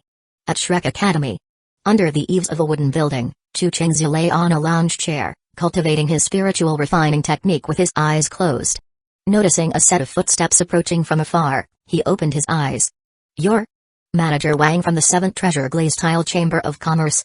After giving the visitor a quick glance, Chu Chengzu recognized him and quickly got up. "Yes, that's me. Young Master Chu, may I ask where my lady is? Also, I've brought the sunfire iron you requested." Wang Fugi got straight to the point. "Ning Rongarong." Chu Chengzu called toward the upper floor. As soon as they returned to the academy, the 3 girls had gone upstairs. It was unclear whether they were resting or cultivating. What? Before long, a window on the 2nd floor opened, and Ning Rongarong poked her head out. "Manager Wang from the 7th Treasure Glazed Tile Chamber of Commerce is looking for you." "Coming." She responded quickly and rushed downstairs. She had just been thinking about discussing the special heavy silver bow with Chu Chengzu when Wang Fugi arrived. Perfect timing. Moreover, since Wang Fugi was here, it meant he had already looked into Chu Chengzu's background. Having this intelligence in hand would give her an even stronger position in negotiations. "Manager Wang, thank you for making the trip." Chu Chengzu cupped his hands and expressed his gratitude. "You're too polite, young Master Chu. The materials are stored in my soul tool. Where should I put them?" Wang Fugi waved his hand dismissively. "Follow me." Chu Chengzu led Wang Fugi to the forge on the 1st floor. Seeing the furnace and the forging table in the room, Wang Fugi was momentarily stunned. Could it be that the young mistress's classmate was a blacksmith? One of life's 3 hardest jobs, ferrying, blacksmithing, and grinding tofu. Why would a soul master choose to be a blacksmith? Did he get kicked in the head by a 100,000-year-old donkey? With a strange expression, Wang Fugi glanced at Chu Chengzu. "Ahem, Manager Wang, just leave the materials here." Chu Chengzu naturally noticed Wang Fugi's odd look but didn't mind. Once the age of soul tool technology flourished, and battle armor became mainstream, even titled Luo would have to humble themselves before top-tier blacksmiths. Leaving the forge, they found Ning Rongarong waiting in the hall. "Manager Wang, where are the things?" Ning Rongarong shot a quick glance at Chu Chengzu before addressing Wang Fugi. "Miss, everything is here." Wang Fugi took out a black envelope from his storage soul tool and handed it to Ning Rongarong. Inside was intelligence he had gathered on Chu Chengzu and Zhao Wu. Since the envelope wasn't transparent, Wang Fugi wasn't worried about Chu Chengzu seeing its contents. "Good, you're dismissed." Waving her hand, Ning Rongarong headed upstairs without hesitation, eager to review the information. Inside her room, she quickly opened the black envelope. Intelligence report: Chu Chengzu, born in year 2630 of the continental calendar, currently 13 years old. Martial spirit, summoning flag. Recorded innate soul power, level 1, academy registration, likely falsified. Actual soul power level unknown. Soul ring configuration and abilities undisclosed. Orphaned young, raised by his god-grandfather Sun An, the principal of Nuoding Academy. Zhao Wu, born in year 2631, currently 12 years old. Martial spirit, soft bone rabbit. Entered Nuoding Academy as a one-ring soul master, likely with innate full soul power. Actual soul power level unknown. Later adopted as a god-granddaughter by Principal Sunan and his wife. Note: before enrolling in Nuoding Academy, Zhao Wu suddenly appeared in the vicinity of Emperor Soul Village, where she used her one-ring cultivation to secure the village's only annual work-study student slot. No prior background information could be found. Possible extraordinary origins. Reading the report, Ning Rongarong was stunned. Though the intelligence didn't include their actual soul power levels, she knew them.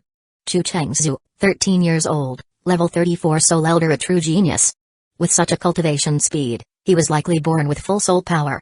Zhao Wu, 12 years old, level 42 soul ancestor. Good heavens, what kind of monsters were they? Could someone actually be born with innate soul power exceeding level 10? I am Ning Rongarong, innate level 9 soul power, 12 years old, level 26 grand soul master. I have a friend, Zhao Wu, the same age, but she is already a level 42 soul ancestor. I feel so inadequate. After the initial shock, excitement took over. A 12-year-old level 42 soul ancestor, how far could she go in the future? Titled Luo? That was just the starting point. She might even reach the peak of the continent as a level 99 fearless Luo. If she could recruit Zhao Wu into the 7 Treasure Glaze Tile sect, the sect would soar to new heights. And if Zhao Wu came, Chu Chengzhu might follow. Even if his talent wasn't as monstrous, a 13-year-old level 34 soul elder was still a future titled Luo candidate. With the right arrangements, he could summon a 100,000-year spirit beast, making him as strong as her sword grandpa. No wonder the two of them would lie about their ages. With such talent, if they didn't have a strong background, they'd have to keep a low profile. Otherwise, who knows when they might meet an untimely end. Ning Rongarong, you got this. After a long while, Ning Rongarong finally calmed her excitement and encouraged herself. Back then, as the sect master, her father, Ning Fengzi, was able to recruit her sword grandpa and bone grandpa into the sect. Now, the two grandfathers had become the pillars of the 7th Treasure Glaze Tile sect, standing like jade columns holding up the sky and golden beams bridging the seas. Then as the young lady of the 7 Treasure Glaze Tile sect, Ning Rongarong had to recruit Chu Chengzhu and Zhao Wu for the sect as well, nurturing them into the future guardians of the sect. That evening, in the Shrek Academy cafeteria. While eating dinner, Chu Chengzhu noticed Ning Rongarong glancing at him repeatedly, leaving him a bit puzzled. One of life's 3 great illusions. Does she like me? No. He wasn't narcissistic enough to think that way. It was probably about the 1,000 refined heavy silver. But he wasn't going to bring it up first. He would just wait for Ning Rongarong to approach him. Of course, he had no intention of passing down his metal forging techniques. It wasn't that he was stingy, but metal forging required incredible perception. Becoming a top-tier blacksmith was even harder than becoming a peak powerhouse. He didn't have the time to teach a bunch of rough men.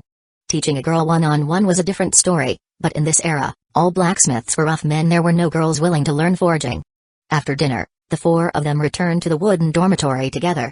Knock, knock, knock inside his first-floor bedroom. Just as Chu Chengzhu was preparing to start his evening meditation and cultivation, a sudden knock came from the door. Sensing a familiar presence outside, Chu Chengzhu raised an eyebrow. Creak with a faint sound, he opened the door. Something wrong? He asked Ning Rongarong, who was standing outside. Senior Chu, I have something to discuss with you. Can we talk inside? Glancing into his room, Ning Rongarong smiled. This late at night? Isn't that a bit inappropriate? After a brief silence, Chu Chengzhu pretended to hesitate. Of course, while he said that, he still stepped aside. Ning Rongarong chuckled and walked in. Bing, the door closed. All right, what do you want to talk about? Chu Chengzhu pulled out a chair for her, then sat on the edge of his bed. Senior Chu, I want to ask you something. My 7 Treasure Glaze Tile Pagoda martial spirit has a treasure-seeking ability. According to my martial spirit's perception, heavy silver is indeed a precious material, but it's not considered rare. Yet, your heavy silver bow is ranked as a priceless treasure. Senior Chu, can you explain why? Ning Rongarong asked curiously. You want to know? Yes. Ning Rongarong nodded seriously. That's easy to explain. You've given me plenty of rare metals before, so I don't mind telling you. Hearing this, Ning Rongarong was immediately delighted. Are you familiar with the 3 so-called divine blacksmiths on the continent? Chu Chengzhu asked. The 3 divine blacksmiths of today are Hashan Luo Tanghao, Titan, the patriarch of the Strength clan, and the last one. I'm not sure, but I think he's from the Starluo Empire. Tanghao was well known throughout the continent, and the Strength clan was currently based in Heaven City.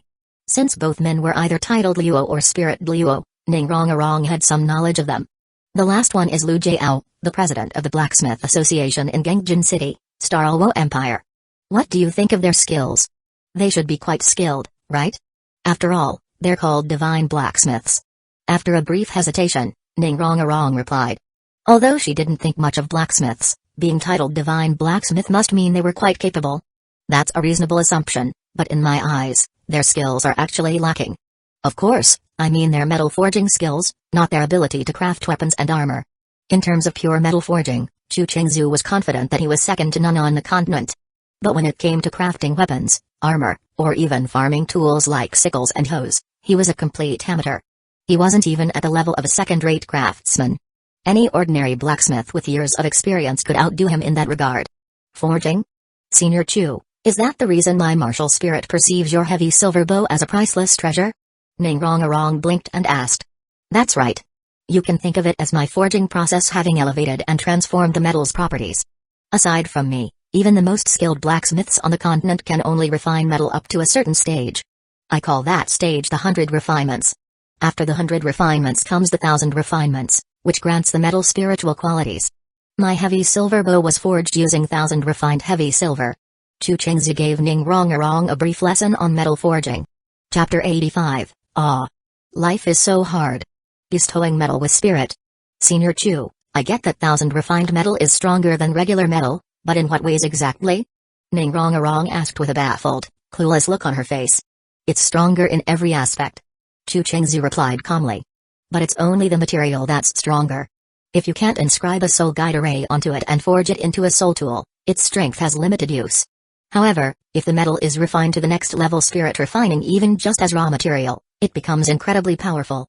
That's because spirit refined metal can be absorbed into the body of a soul master. If forged into armor, it can materialize on the body just like a martial soul. Plus, spirit refined metal is ridiculously durable. Its raw defensive capabilities alone are already beyond what low-level soul masters can break through. Also, rare metals have innate properties. Like blue copper can boost soul power, and flame iron enhances fire-type soul power. Once the refinement level of a metal increases, those amplification effects are massively enhanced too. That's strong? Ningrongarong's eyes widened in shock. Why don't soul masters wear armor? Simple armor is cumbersome. And unless it's a soul tool, normal armor is not only bulky but also has poor defense. Sure, some low-level soul masters might wear armor, but high-level ones? Their soul power defense is already better than any ordinary armor, so there's just no need. But if the performance of the metal improves drastically and it can be stored in the body and summoned at will, then armor's shortcomings vanish entirely. Not to mention, if there's such a thing as spirit-refined armor, even she a support-type soul master could moonlight as a defense-type one. You can't support others if you can't stand firm yourself. That's a universal truth. With that kind of armor, she could survive on the battlefield way better. And not just her 7 treasure glazed tile clan is full of support-type soul masters. The demand for this kind of thing would be sky high.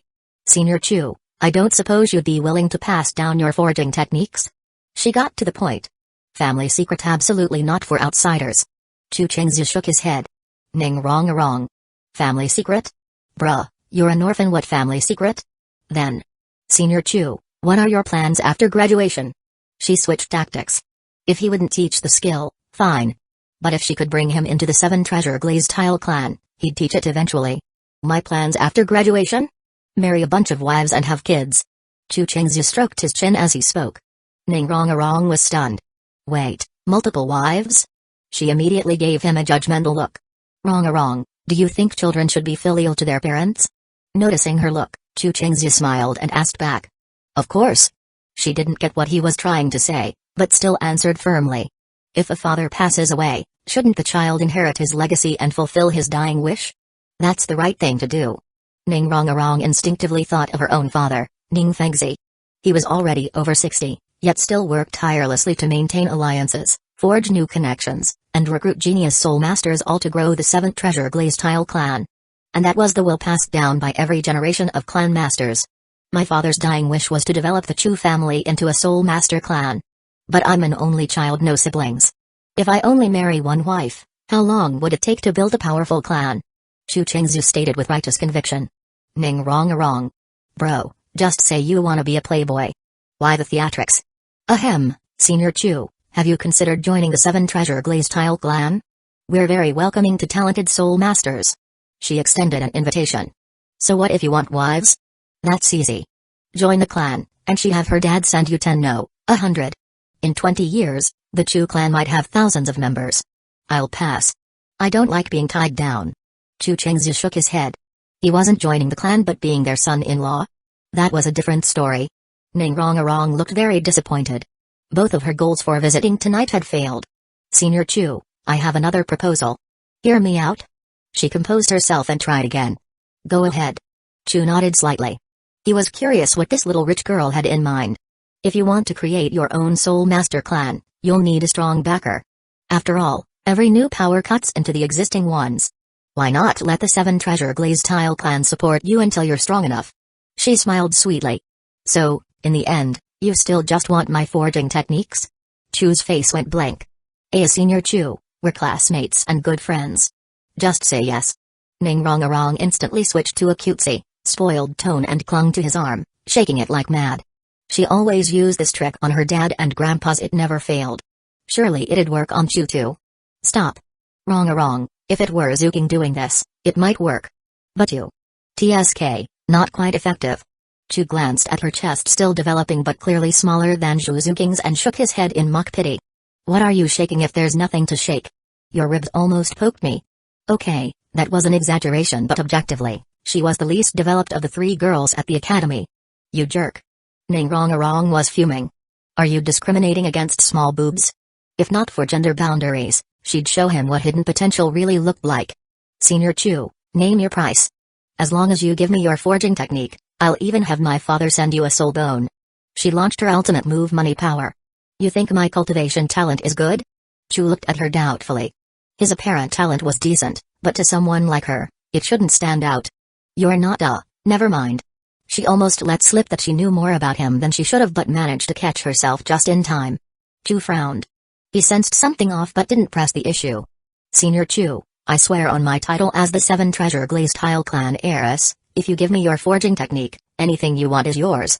Ning Rongarong vowed earnestly. You guys have 100,000-year soul bones? We don't. Her face instantly froze.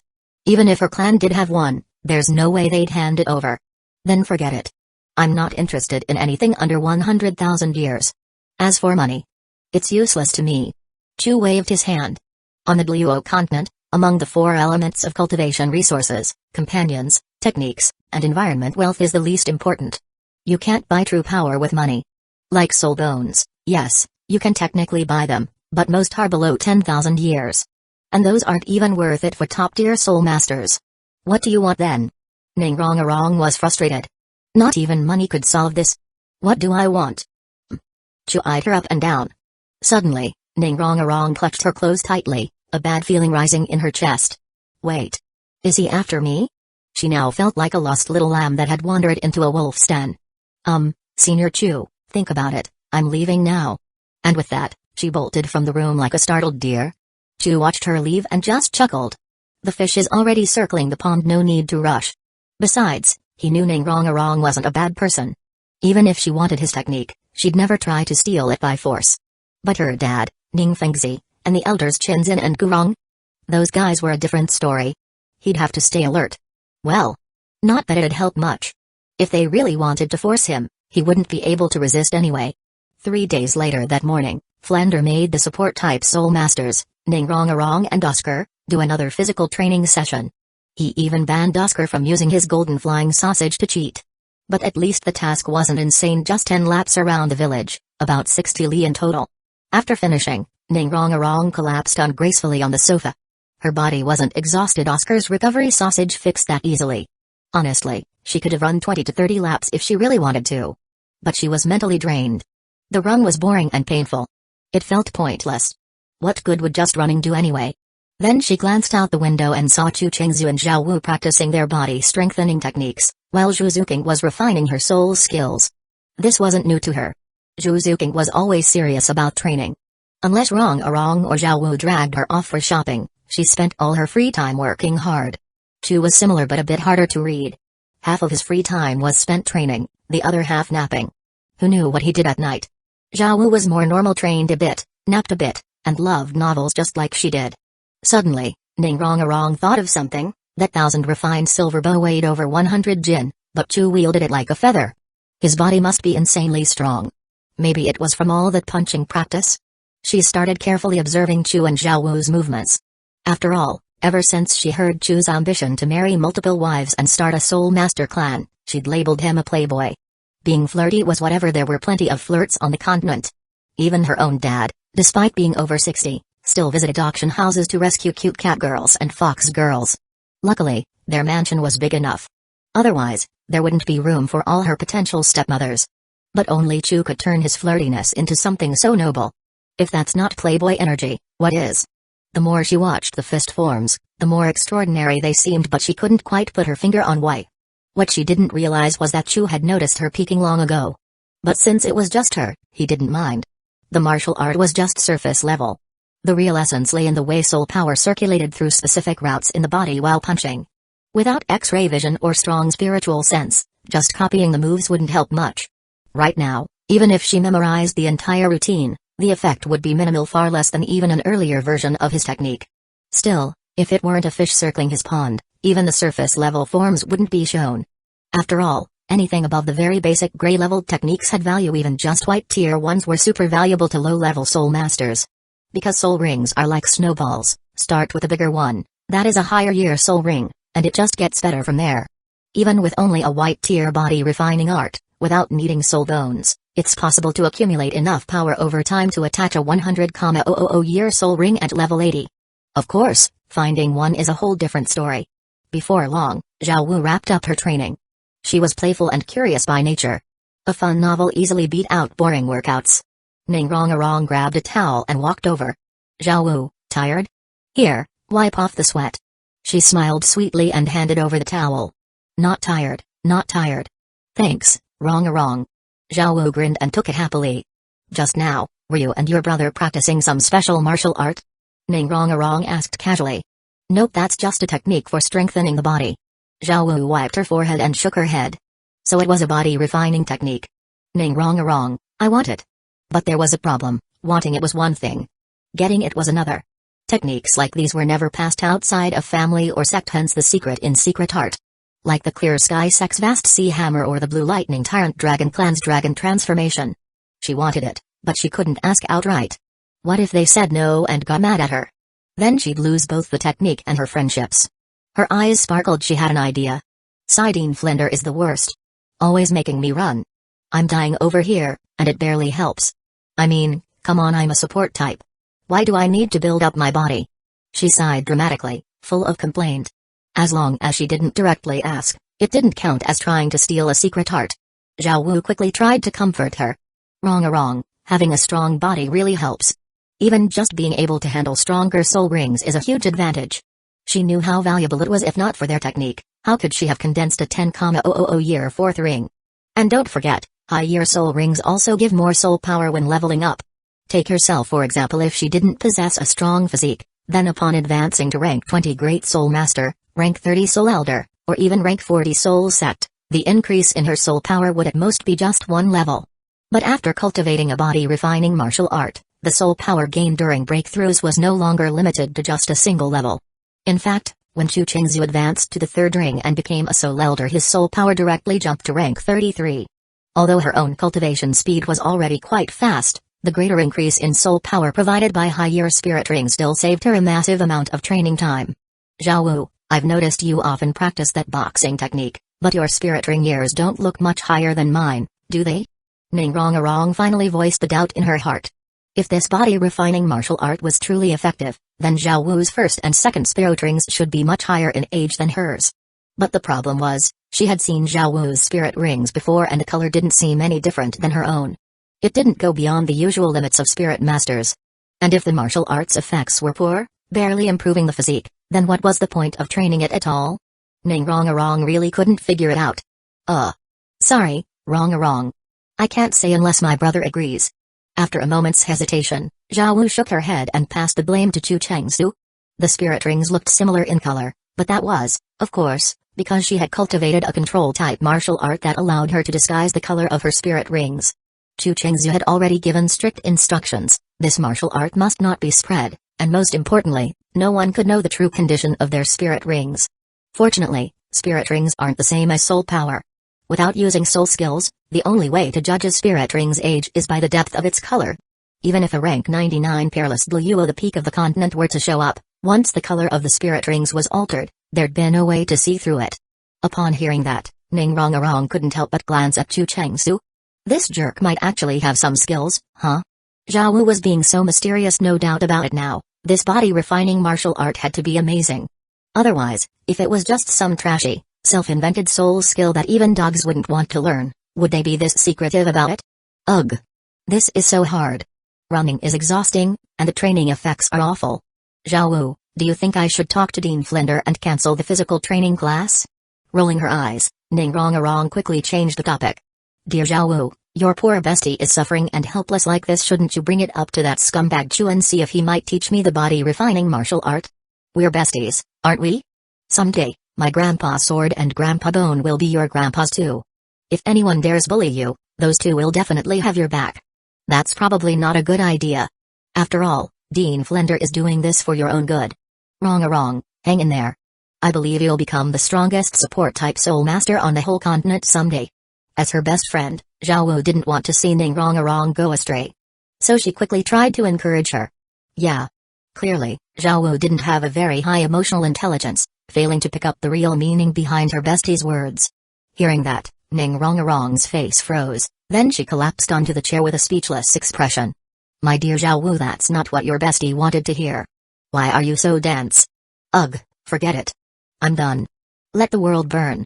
Outside the room, Chu Chengzu had been watching the whole thing unfold and couldn't help but find it amusing. He finally understood after being fixated on his forging martial art, Ning Rongarong had now set her sights on his body-refining martial art. But she was afraid he'd reject her again, and too shy to ask directly, so she went about it indirectly, complaining to Zhao Wu in hopes of opening up a path. Unfortunately, while Zhao Wu's cultivation talent was great, her emotional intelligence was not. All of Rongarong's words were like playing a lute to a cat. Zhao Wu simply took it as her friend being frustrated with physical training and completely missed the underlying message. Chapter 86, Family Heirloom Techniques, Not for Outsiders. Unless. As night fell and dinner ended, Shrek Academy resumed its long-lost evening classes. However, Chu Chengzu didn't attend this time. He wasn't interested in soul fights lately. Flinder, who was well aware of Chu Chengzu's strength, agreed. After all, at the rank of a 3-ring soul elder, he knew Chu Chengzu was invincible. Since Chu Chengzu didn't go, and Ning Rongarong was feeling unwell, she also skipped it. But Zhao Wu went along with Zhuzuking to attend the evening class. At this moment, back in his room, Chu Chengzu wasn't meditating or cultivating but instead waiting for Ning Rongarong to knock on his door. During dinner, Ning Rongarong had been sneaking glances at him frequently. This made Chu Chengzu realize that, unless something unexpected happened, she would definitely come looking for him later. Knock. Sure enough, before long, there was a knock at the door. Sensing the familiar presence outside, a slight smile appeared on Chu Chengzu's lips. The fish had taken the bait. When he opened the door, he saw Ning Rongarong standing there in her pajamas. Is this Plan B? If temptation by benefits doesn't work, she's switching to seduction? Looking at Ning Rongarong's pajamas and her slightly damp hair from a recent bath, Chu Chengzu couldn't help but think. Of course, he knew he was probably overthinking it. Even if Ning Rongarong were to use feminine charm on him, she wouldn't need to go this far. Besides, Ning Rongarong wasn't like Zhuzuking. She was still too inexperienced for this kind of trick. Rongarong, didn't you say you weren't feeling well? What do you need from me? Chu Chengzu asked lazily. Hearing this, a trace of embarrassment flashed across Ning Rongarong's face. Feeling unwell was just an excuse. She had something to discuss with Chu Chengzu, which was why she didn't go to the Great Soul Arena with the others. Senior Chu, I want to discuss something with you again. Rongarong, it's late at night. Aren't you afraid I'll take advantage of you? Chu Chengzu said playfully. Ning Rongarong. She shot him a glare and walked straight into his room. Take advantage of me? Ha. If you dare, my father and my 2 grandfathers will break your legs. Bang. Watching her walk in uninvited, Chu Chengzu raised an eyebrow before shutting the door. Rongarong, you're still thinking about that forging technique, aren't you? You can forget it. Even though we're friends, this is my future livelihood. I can't just give it away. After motioning for Ning Rongarong to sit down, Chu Chengzu shook his head. Senior Chu, let's not talk about the technique for now. Let's be honest with each other. Ning Rongarong waved her hand, looking serious. Honest with each other? Chu Chengzu's eyes widened. Was she talking about that kind of honesty? Before he could say anything, Ning Rong continued, Senior Chu, let's make a deal. A deal? Let's hear it. Could it be that this little girl is willing to sacrifice herself in exchange for the technique for the 7th treasure glazed tile clan? Chu Chengzu wondered. He had to admit he was interested in Ning Rong. But wasn't this a bit too soon? Besides, while he wasn't exactly a good guy, he wasn't a bad one either. He had no interest in under-the-table deals like this. Senior Chu, I owe you an apology. Ning Rong said sincerely. An apology? Chu Chengzu was puzzled. What had she done to him? Before he could think further, Ning Rong raised her right hand and solemnly vowed, Senior Chu, as long as you pass down your forging and body tempering techniques to my 7 treasure glazed tile clan, I, Ning Rong, the clan's eldest young miss, swear on our clan's honor that we will be your greatest support. Anyone who tries to harm you, we will stand in their way. This promise will remain until you and Zhao Wu become titled Luo. Ning Rong knew Chu Chengzu was difficult to persuade, but that didn't mean impossible. After thinking for several days, she realized what he wanted most wasn't soul bones, money, or beauty but safety. A 13-year-old soul elder, a 12-year-old soul ancestor, with no powerful backers having strong protection was more reliable than even a 100,000-year soul bone. The 7 treasure glazed tile clan was one of the top 3 sects on the continent. With 2 titled Luo, Sword Luo and Bone Luo, as guardians, they feared no one except the Spirit Hall. Even if Chu Chengzu offended the Spirit Hall, as long as it wasn't too serious, they wouldn't go all out against him with the 7 treasure glazed tile clan backing him. Although she hadn't discussed this with her father, Ning Fengzi, she was confident that he and her grandfathers would support her decision. Investing in 2 future powerhouses was a smart move, especially with 2 supreme techniques on the line. Besides, she already saw Zhao Wu as her sister. Even without the techniques, she would naturally want to ensure their safety. In other words, as long as Chu Chengzu agreed, she would essentially be getting the techniques for free, a deal she could never lose. You investigated me? After a moment of silence, Chu Chengzu's pupils shrank as his expression darkened. Ning Rong's apology, her promise to protect him and Zhao Wu, and the black folder she had received from the 7 Treasure Chamber of Commerce's manager all pointed to one thing: his and Zhao Wu's secrets had been exposed. About that, Senior Chu, please understand. Our clan had to check whether the Starluo Empire had planted spies in the academy, so we gathered intelligence on the teachers and students. It wasn't targeted at you and Zhao Wu. Ning Rong bowed slightly and explained. The excuse about checking for spies wasn't true, but with Daimyo by royalty of the Starluo Empire at the academy, it was a reasonable cover. Senior Chu, don't worry. I won't tell anyone about her and Zhao Wu's secrets. And the ones who gathered the intelligence are trusted disciples of the clan. They would never betray us. Seeing Chu Chengzu's grim expression, Ning Rong quickly reassured him. Humphrey. Chu Chengzu snorted coldly. He never expected that the age he and Zhao Wu had deliberately hidden would be exposed so soon. The real question was, had Ning Fengzi found out yet? Ning Rong was easy to deal with, but her father was a cunning old fox. If he knew, he might try to rope them into the 7 Treasure Glazed Tile clan.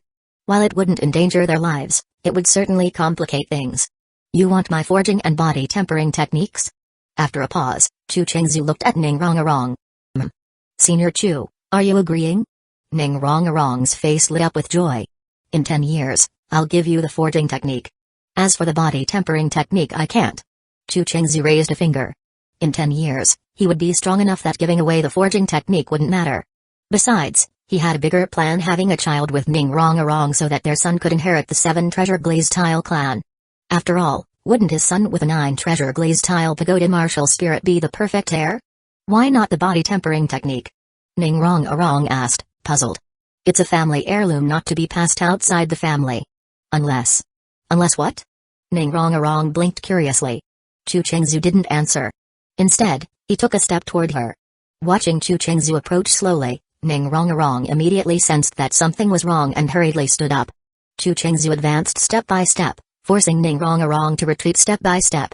The room wasn't large, so soon, Ning Rong found herself backed against the wall. What do you want? Seeing Chu Chengzu staring at her intently, with nowhere left to retreat, Ning Rong shrank her neck slightly and spoke with a hint of fear. What do you think? The 1.75-meter tall Chu Chengzu extended his left arm, pressing it against the wall, as he looked down at the slightly over 1.6-meter tall Ning Rong. You already have Zhao Wu. Perhaps guessing what was about to happen next, Ning Rong quickly spoke up. It's fine. You're Zhao Wu's best friend, she won't mind. Chu Chengzu said with a smile. After all, Zhao Wu wasn't here. He could say whatever he wanted, couldn't he? Scumbag, go to hell. Hearing this, Ning Rong, worthy of her title as the Little Witch, clenched her fist and delivered a fierce punch to Chu Chengzu's stomach. Bang, a dull thud sounded, and Chu Chengzu winced from the pain. Good thing he had cultivated a powerful body refining technique, making his physique strong. Plus, Ning Rong, as a pure support-type spirit master, didn't have much strength in her punches. Otherwise, this punch might have made him spit out the dinner he had just eaten. Enduring the pain, Chu Chengzu, emboldened by the moment, leaned in and kissed the soft, red lips before him. Initially, he hadn't planned to go this far, just teasing this little girl a bit. But given the current situation, if he didn't take a little interest, wouldn't he have gotten punched for nothing? My girlfriend's best friend came to stay at my place, and I took advantage of her while my girlfriend wasn't home. TSKY, does this feel like a scene straight out of a certain type of Japanese film? Feeling the warmth on her lips, Ning Rong's mind went completely blank. My first kiss. Just gone like that? Before she could react, Chu Chengzu had already pulled back. He had taken the little witch's first kiss and left his mark, but he didn't continue pushing his luck. He didn't want to be too abrupt with her. Or maybe he already was? Oh well, just a minor detail, no need to dwell on it. When Ning Rong finally came to her senses and saw Chu Chengzu looking at her with a teasing expression, she was immediately furious. Grabbing his arm, which was still propped against the wall, she opened her small mouth and bit down hard. Given Chu Chengzu's strength, he could have easily pulled his arm back before she bit him, but he didn't. After stealing someone's first kiss, could he really deny her a bite? Besides, his skin was thick and tough. A little bite wouldn't hurt. And honestly, wasn't it kind of romantic when a girl bit you? Are you done biting? Half a minute later, Chu Chengzu couldn't help but ask as Ning Rong still clung to his arm. Chu, you scumbag. You stole my first kiss. A single bite isn't enough, I wish I could tear you apart. Letting go, Ning Rong looked at his arm, which only had a faint imprint of her teeth, and angrily spoke. Was Chu Chengzu's body refining technique effective? Ning Rong had now personally experienced it. She had used all her strength, but all she managed was a shallow bite mark that would probably disappear in under 2 minutes. How about I help you relive your first kiss experience?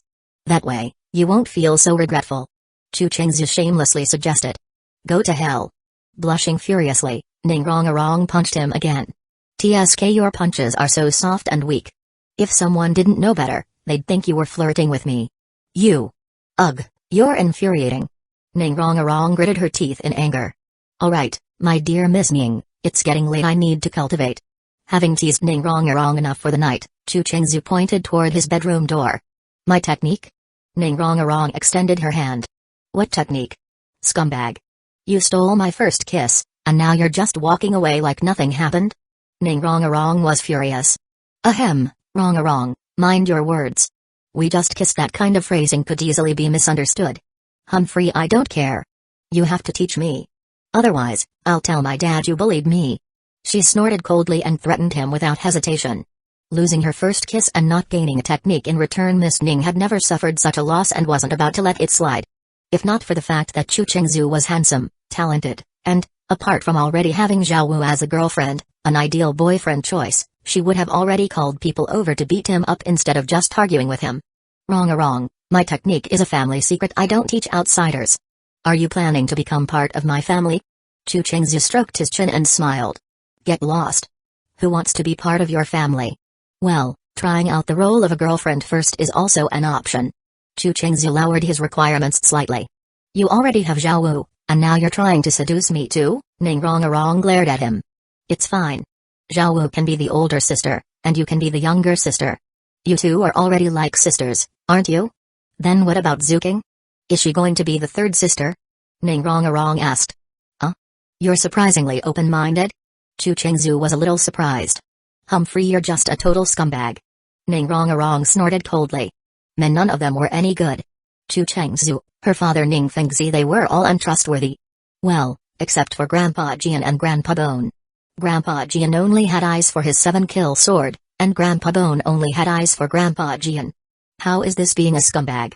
This is called filial piety, okay? Chu Chengzu declared righteously. Ning Rong. One sentence, are you teaching me or not? Ning Rong realized she couldn't give Chu Chengzu any leeway. If she did, she wouldn't just fail to learn the technique, she might end up completely at his mercy. I'll teach you, of course.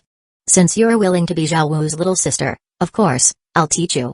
I already said my family technique isn't taught to outsiders, but your family now, so it's fine. Of course, Chu Chengzu planned to hold back. His body refining technique had both external martial movements and internal spirit power circulation. He would only teach Ning Rong-arong the external martial arts. Unlike Zhao Wu, who was alone in the world, Ning Rong-arong belonged to the 7th treasure glazed tile sect. If he taught her everything, she might take it back to her sect, and before long, it could end up in Bibi Dong's hands. But just the external martial movements? That was different. Even if leaked, they wouldn't have the full power of the technique. I never agreed to be part of your family. That's not up to you. Once you learn it, your family. Tomorrow, I'll explain the technique to Zhao Wu. If you want to learn, you can join us. But once you start learning, you can't go back on your word. Waving his hand, Chu Chengzu ended the conversation. Waving his hand, Chu Chengzu said, "Want to freeload my body tempering ultimate technique? No way. If you learn my ultimate technique, then from now on, you'll be one of my people.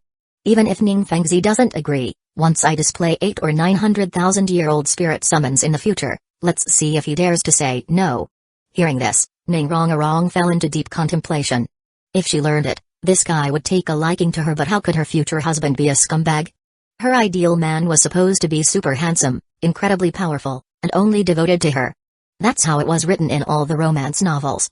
But if she didn't learn it, wouldn't she have suffered a huge loss by giving away her first kiss? With a conflicted heart, Ning Rong-arong walked to the door, ready to return to her own room. But just then, a pair of hands wrapped around her waist and spun her around. "Rong-arong, won't you give me a farewell kiss?" Lowering his head, Chu Chengzu said affectionately. "Go to hell. Who wants to kiss you?" Ning Rong-arong, both shy and furious, threw another punch at him. Beating means affection, scolding means love. If you neither beat nor scold, it means you don't love me.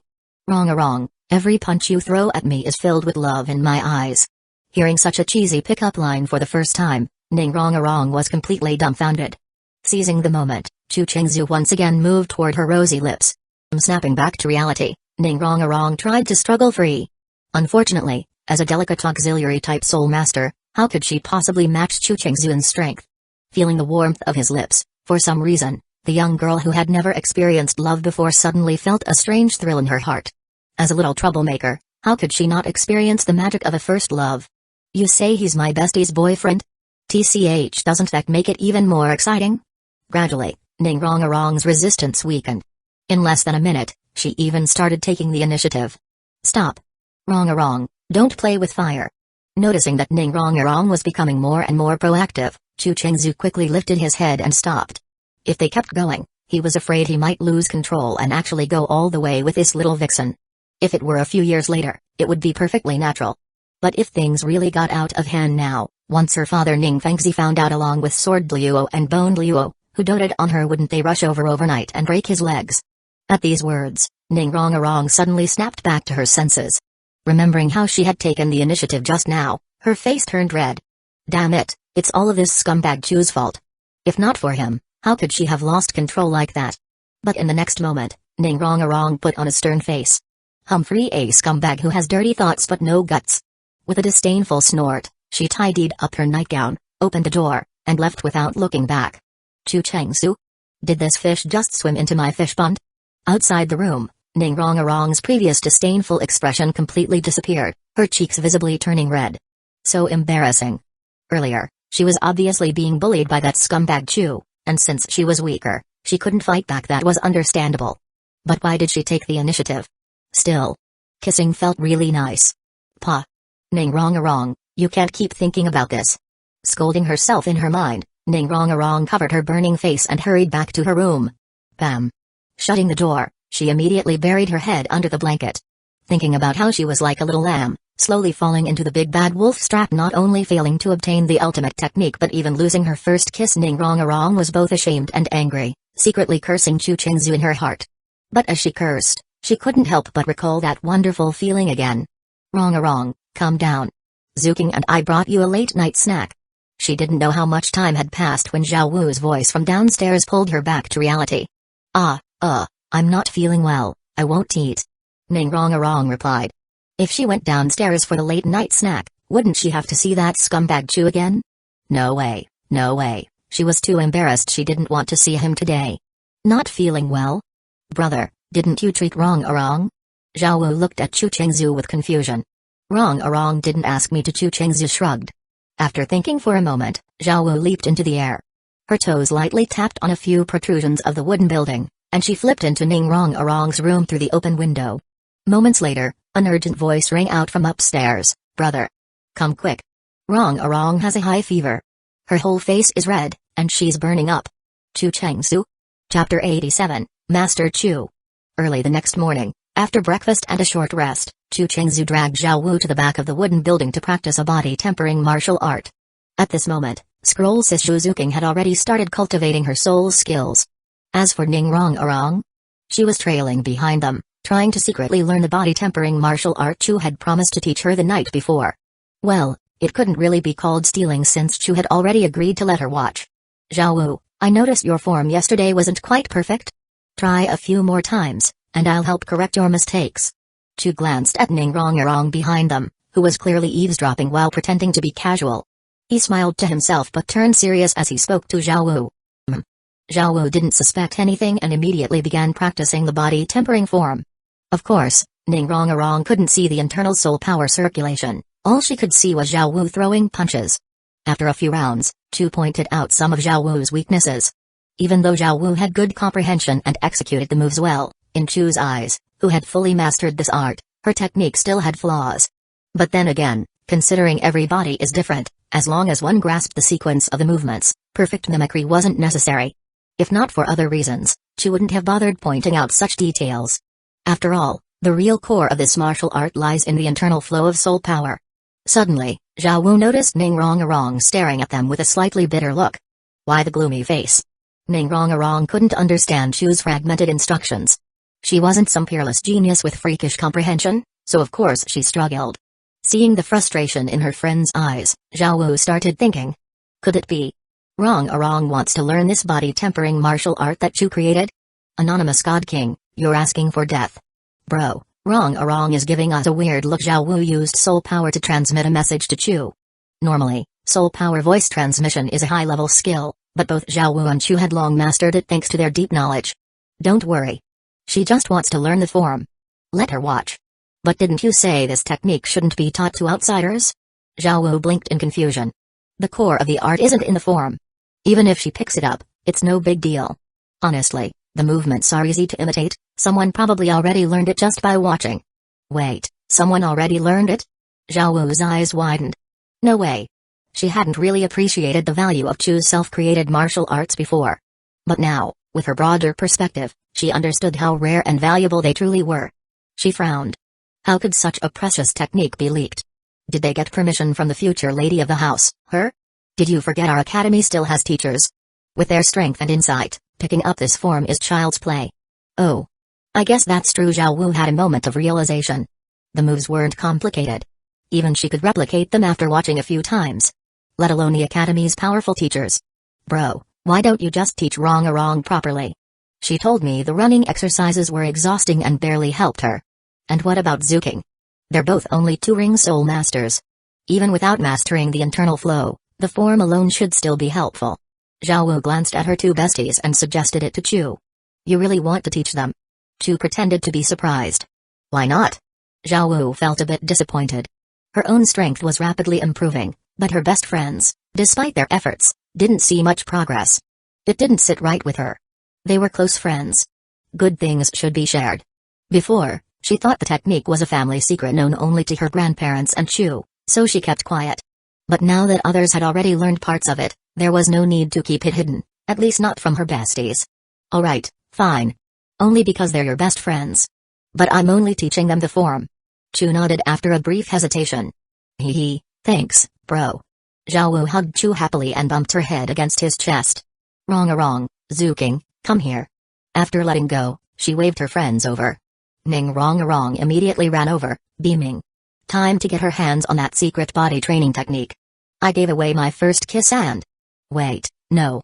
Totally worth it. Kinda. What's up?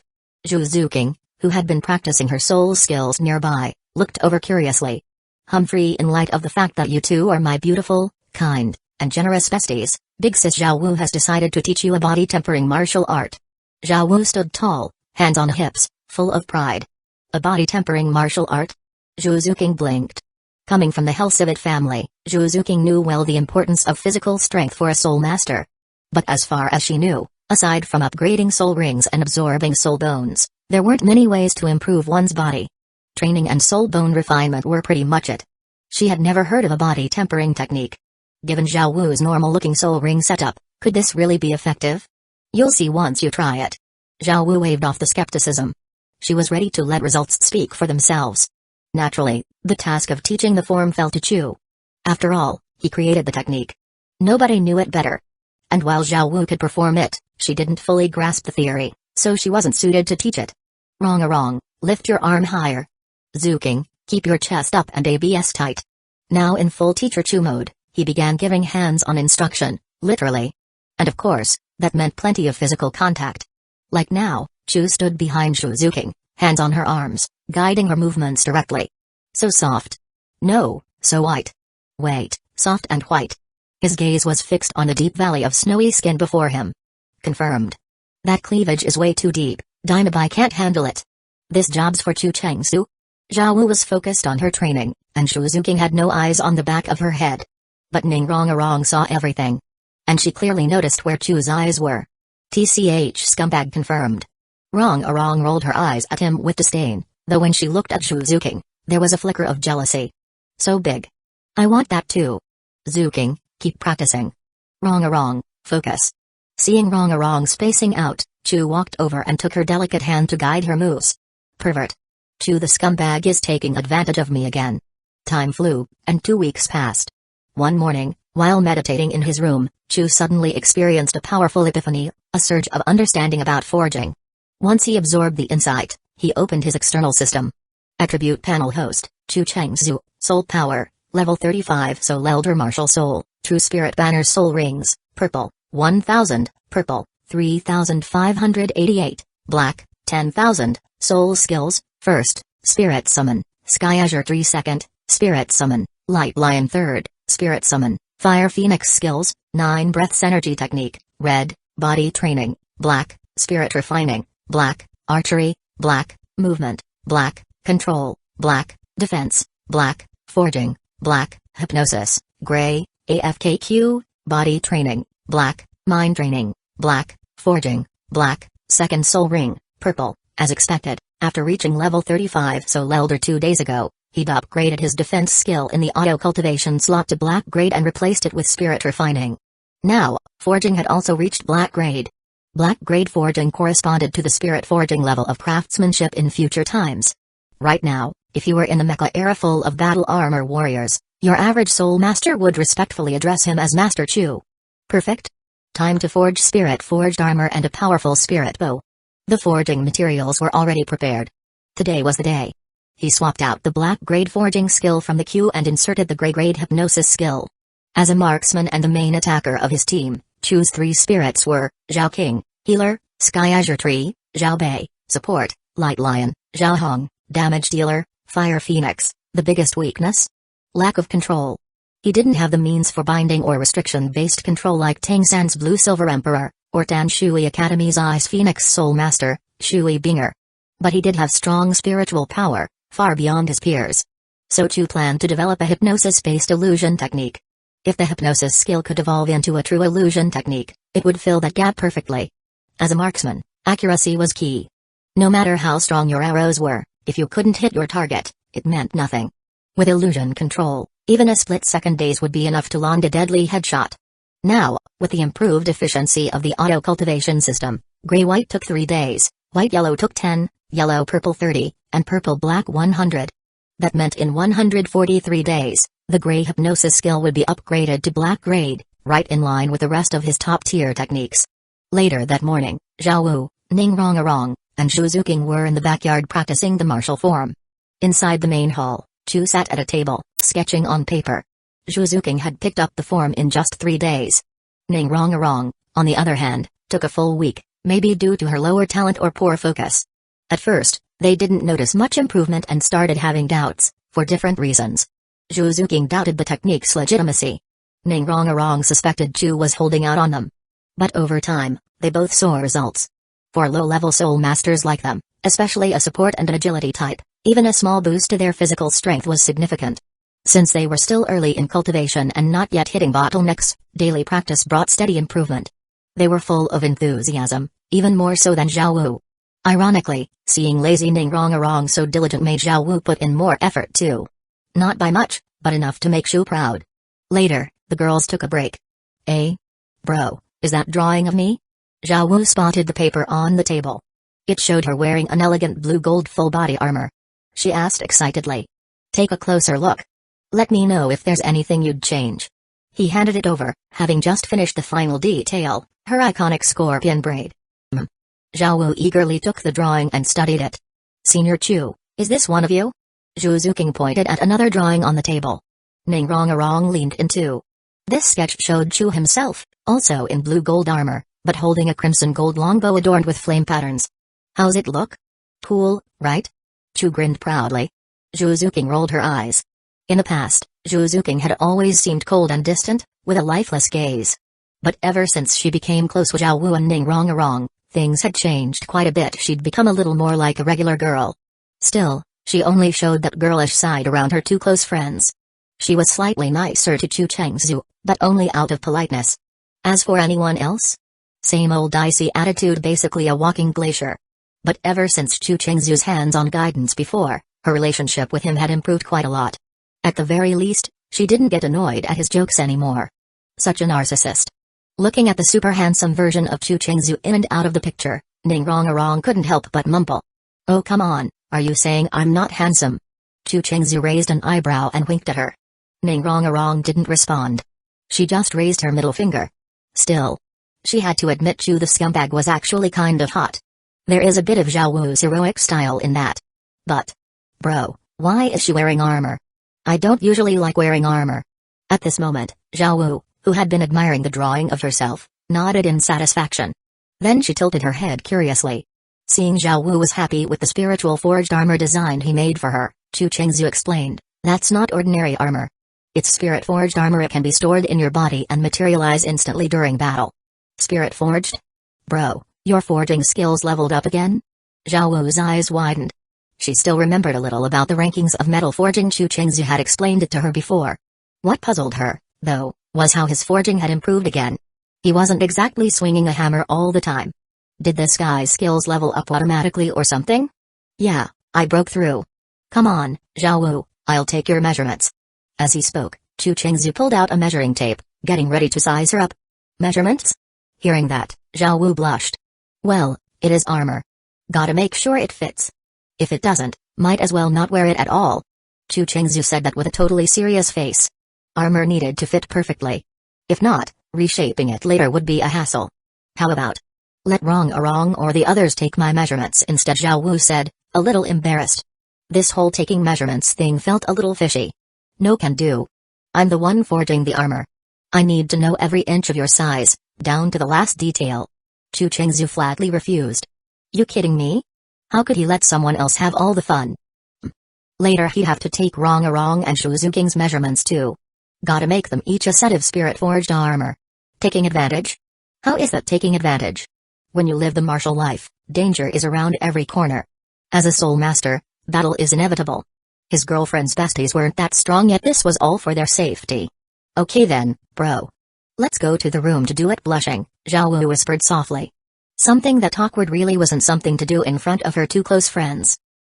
Chu Chengzu nodded. Just what I wanted. If someone else were around, it'd be harder to sneak a little hand action. Of course, in reality, Chu Chengzu didn't actually touch Xiao Wu inappropriately. After all, she was basically his childhood fiancée. No way she'd run off. As for a certain mischievous little witch later on. Hey.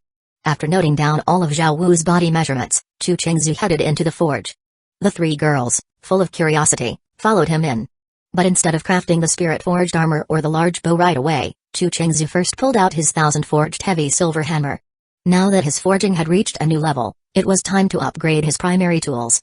After thinking for a moment, Chu Chengzu also pulled out his 1000-forged heavy silver bow. That bow was basically obsolete now, not gonna be useful anymore. He figured he'd melt it down and use it to boost the weight of his twin silver hammers. Heavier hammers would let him use his miracle-producing brute force forging style even better.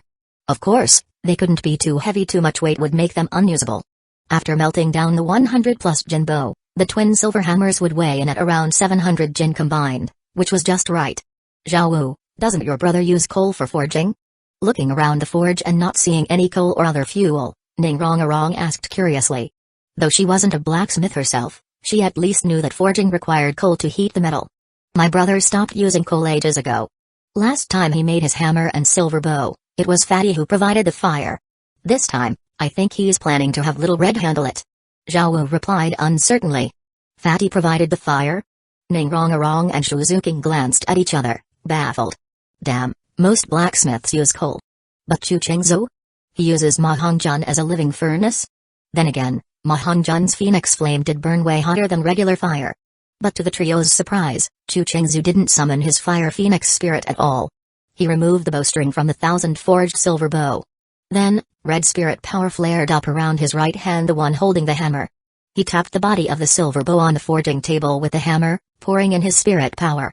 As the fire element spirit power continued to flow in, the originally dull gray silver bow began to shift color before their eyes, slowly turning a deep crimson. Chapter 88, Azure Cloud Patterned Armor. One of the true spirit banner martial soul's traits, soul power can freely convert into summoning attributes. The third summoning spirit, the fire phoenix, is fire attributed. Although Chu Chengzhou hadn't yet mastered Phoenix Fire, he could convert his neutral soul power into fire attribute. With his mastery of control techniques, Chu Chengzhou manipulated his soul power like an extension of his will. Heating metal? That's basic stuff, no big deal. However, the rare metal deep silver had an extremely high melting point.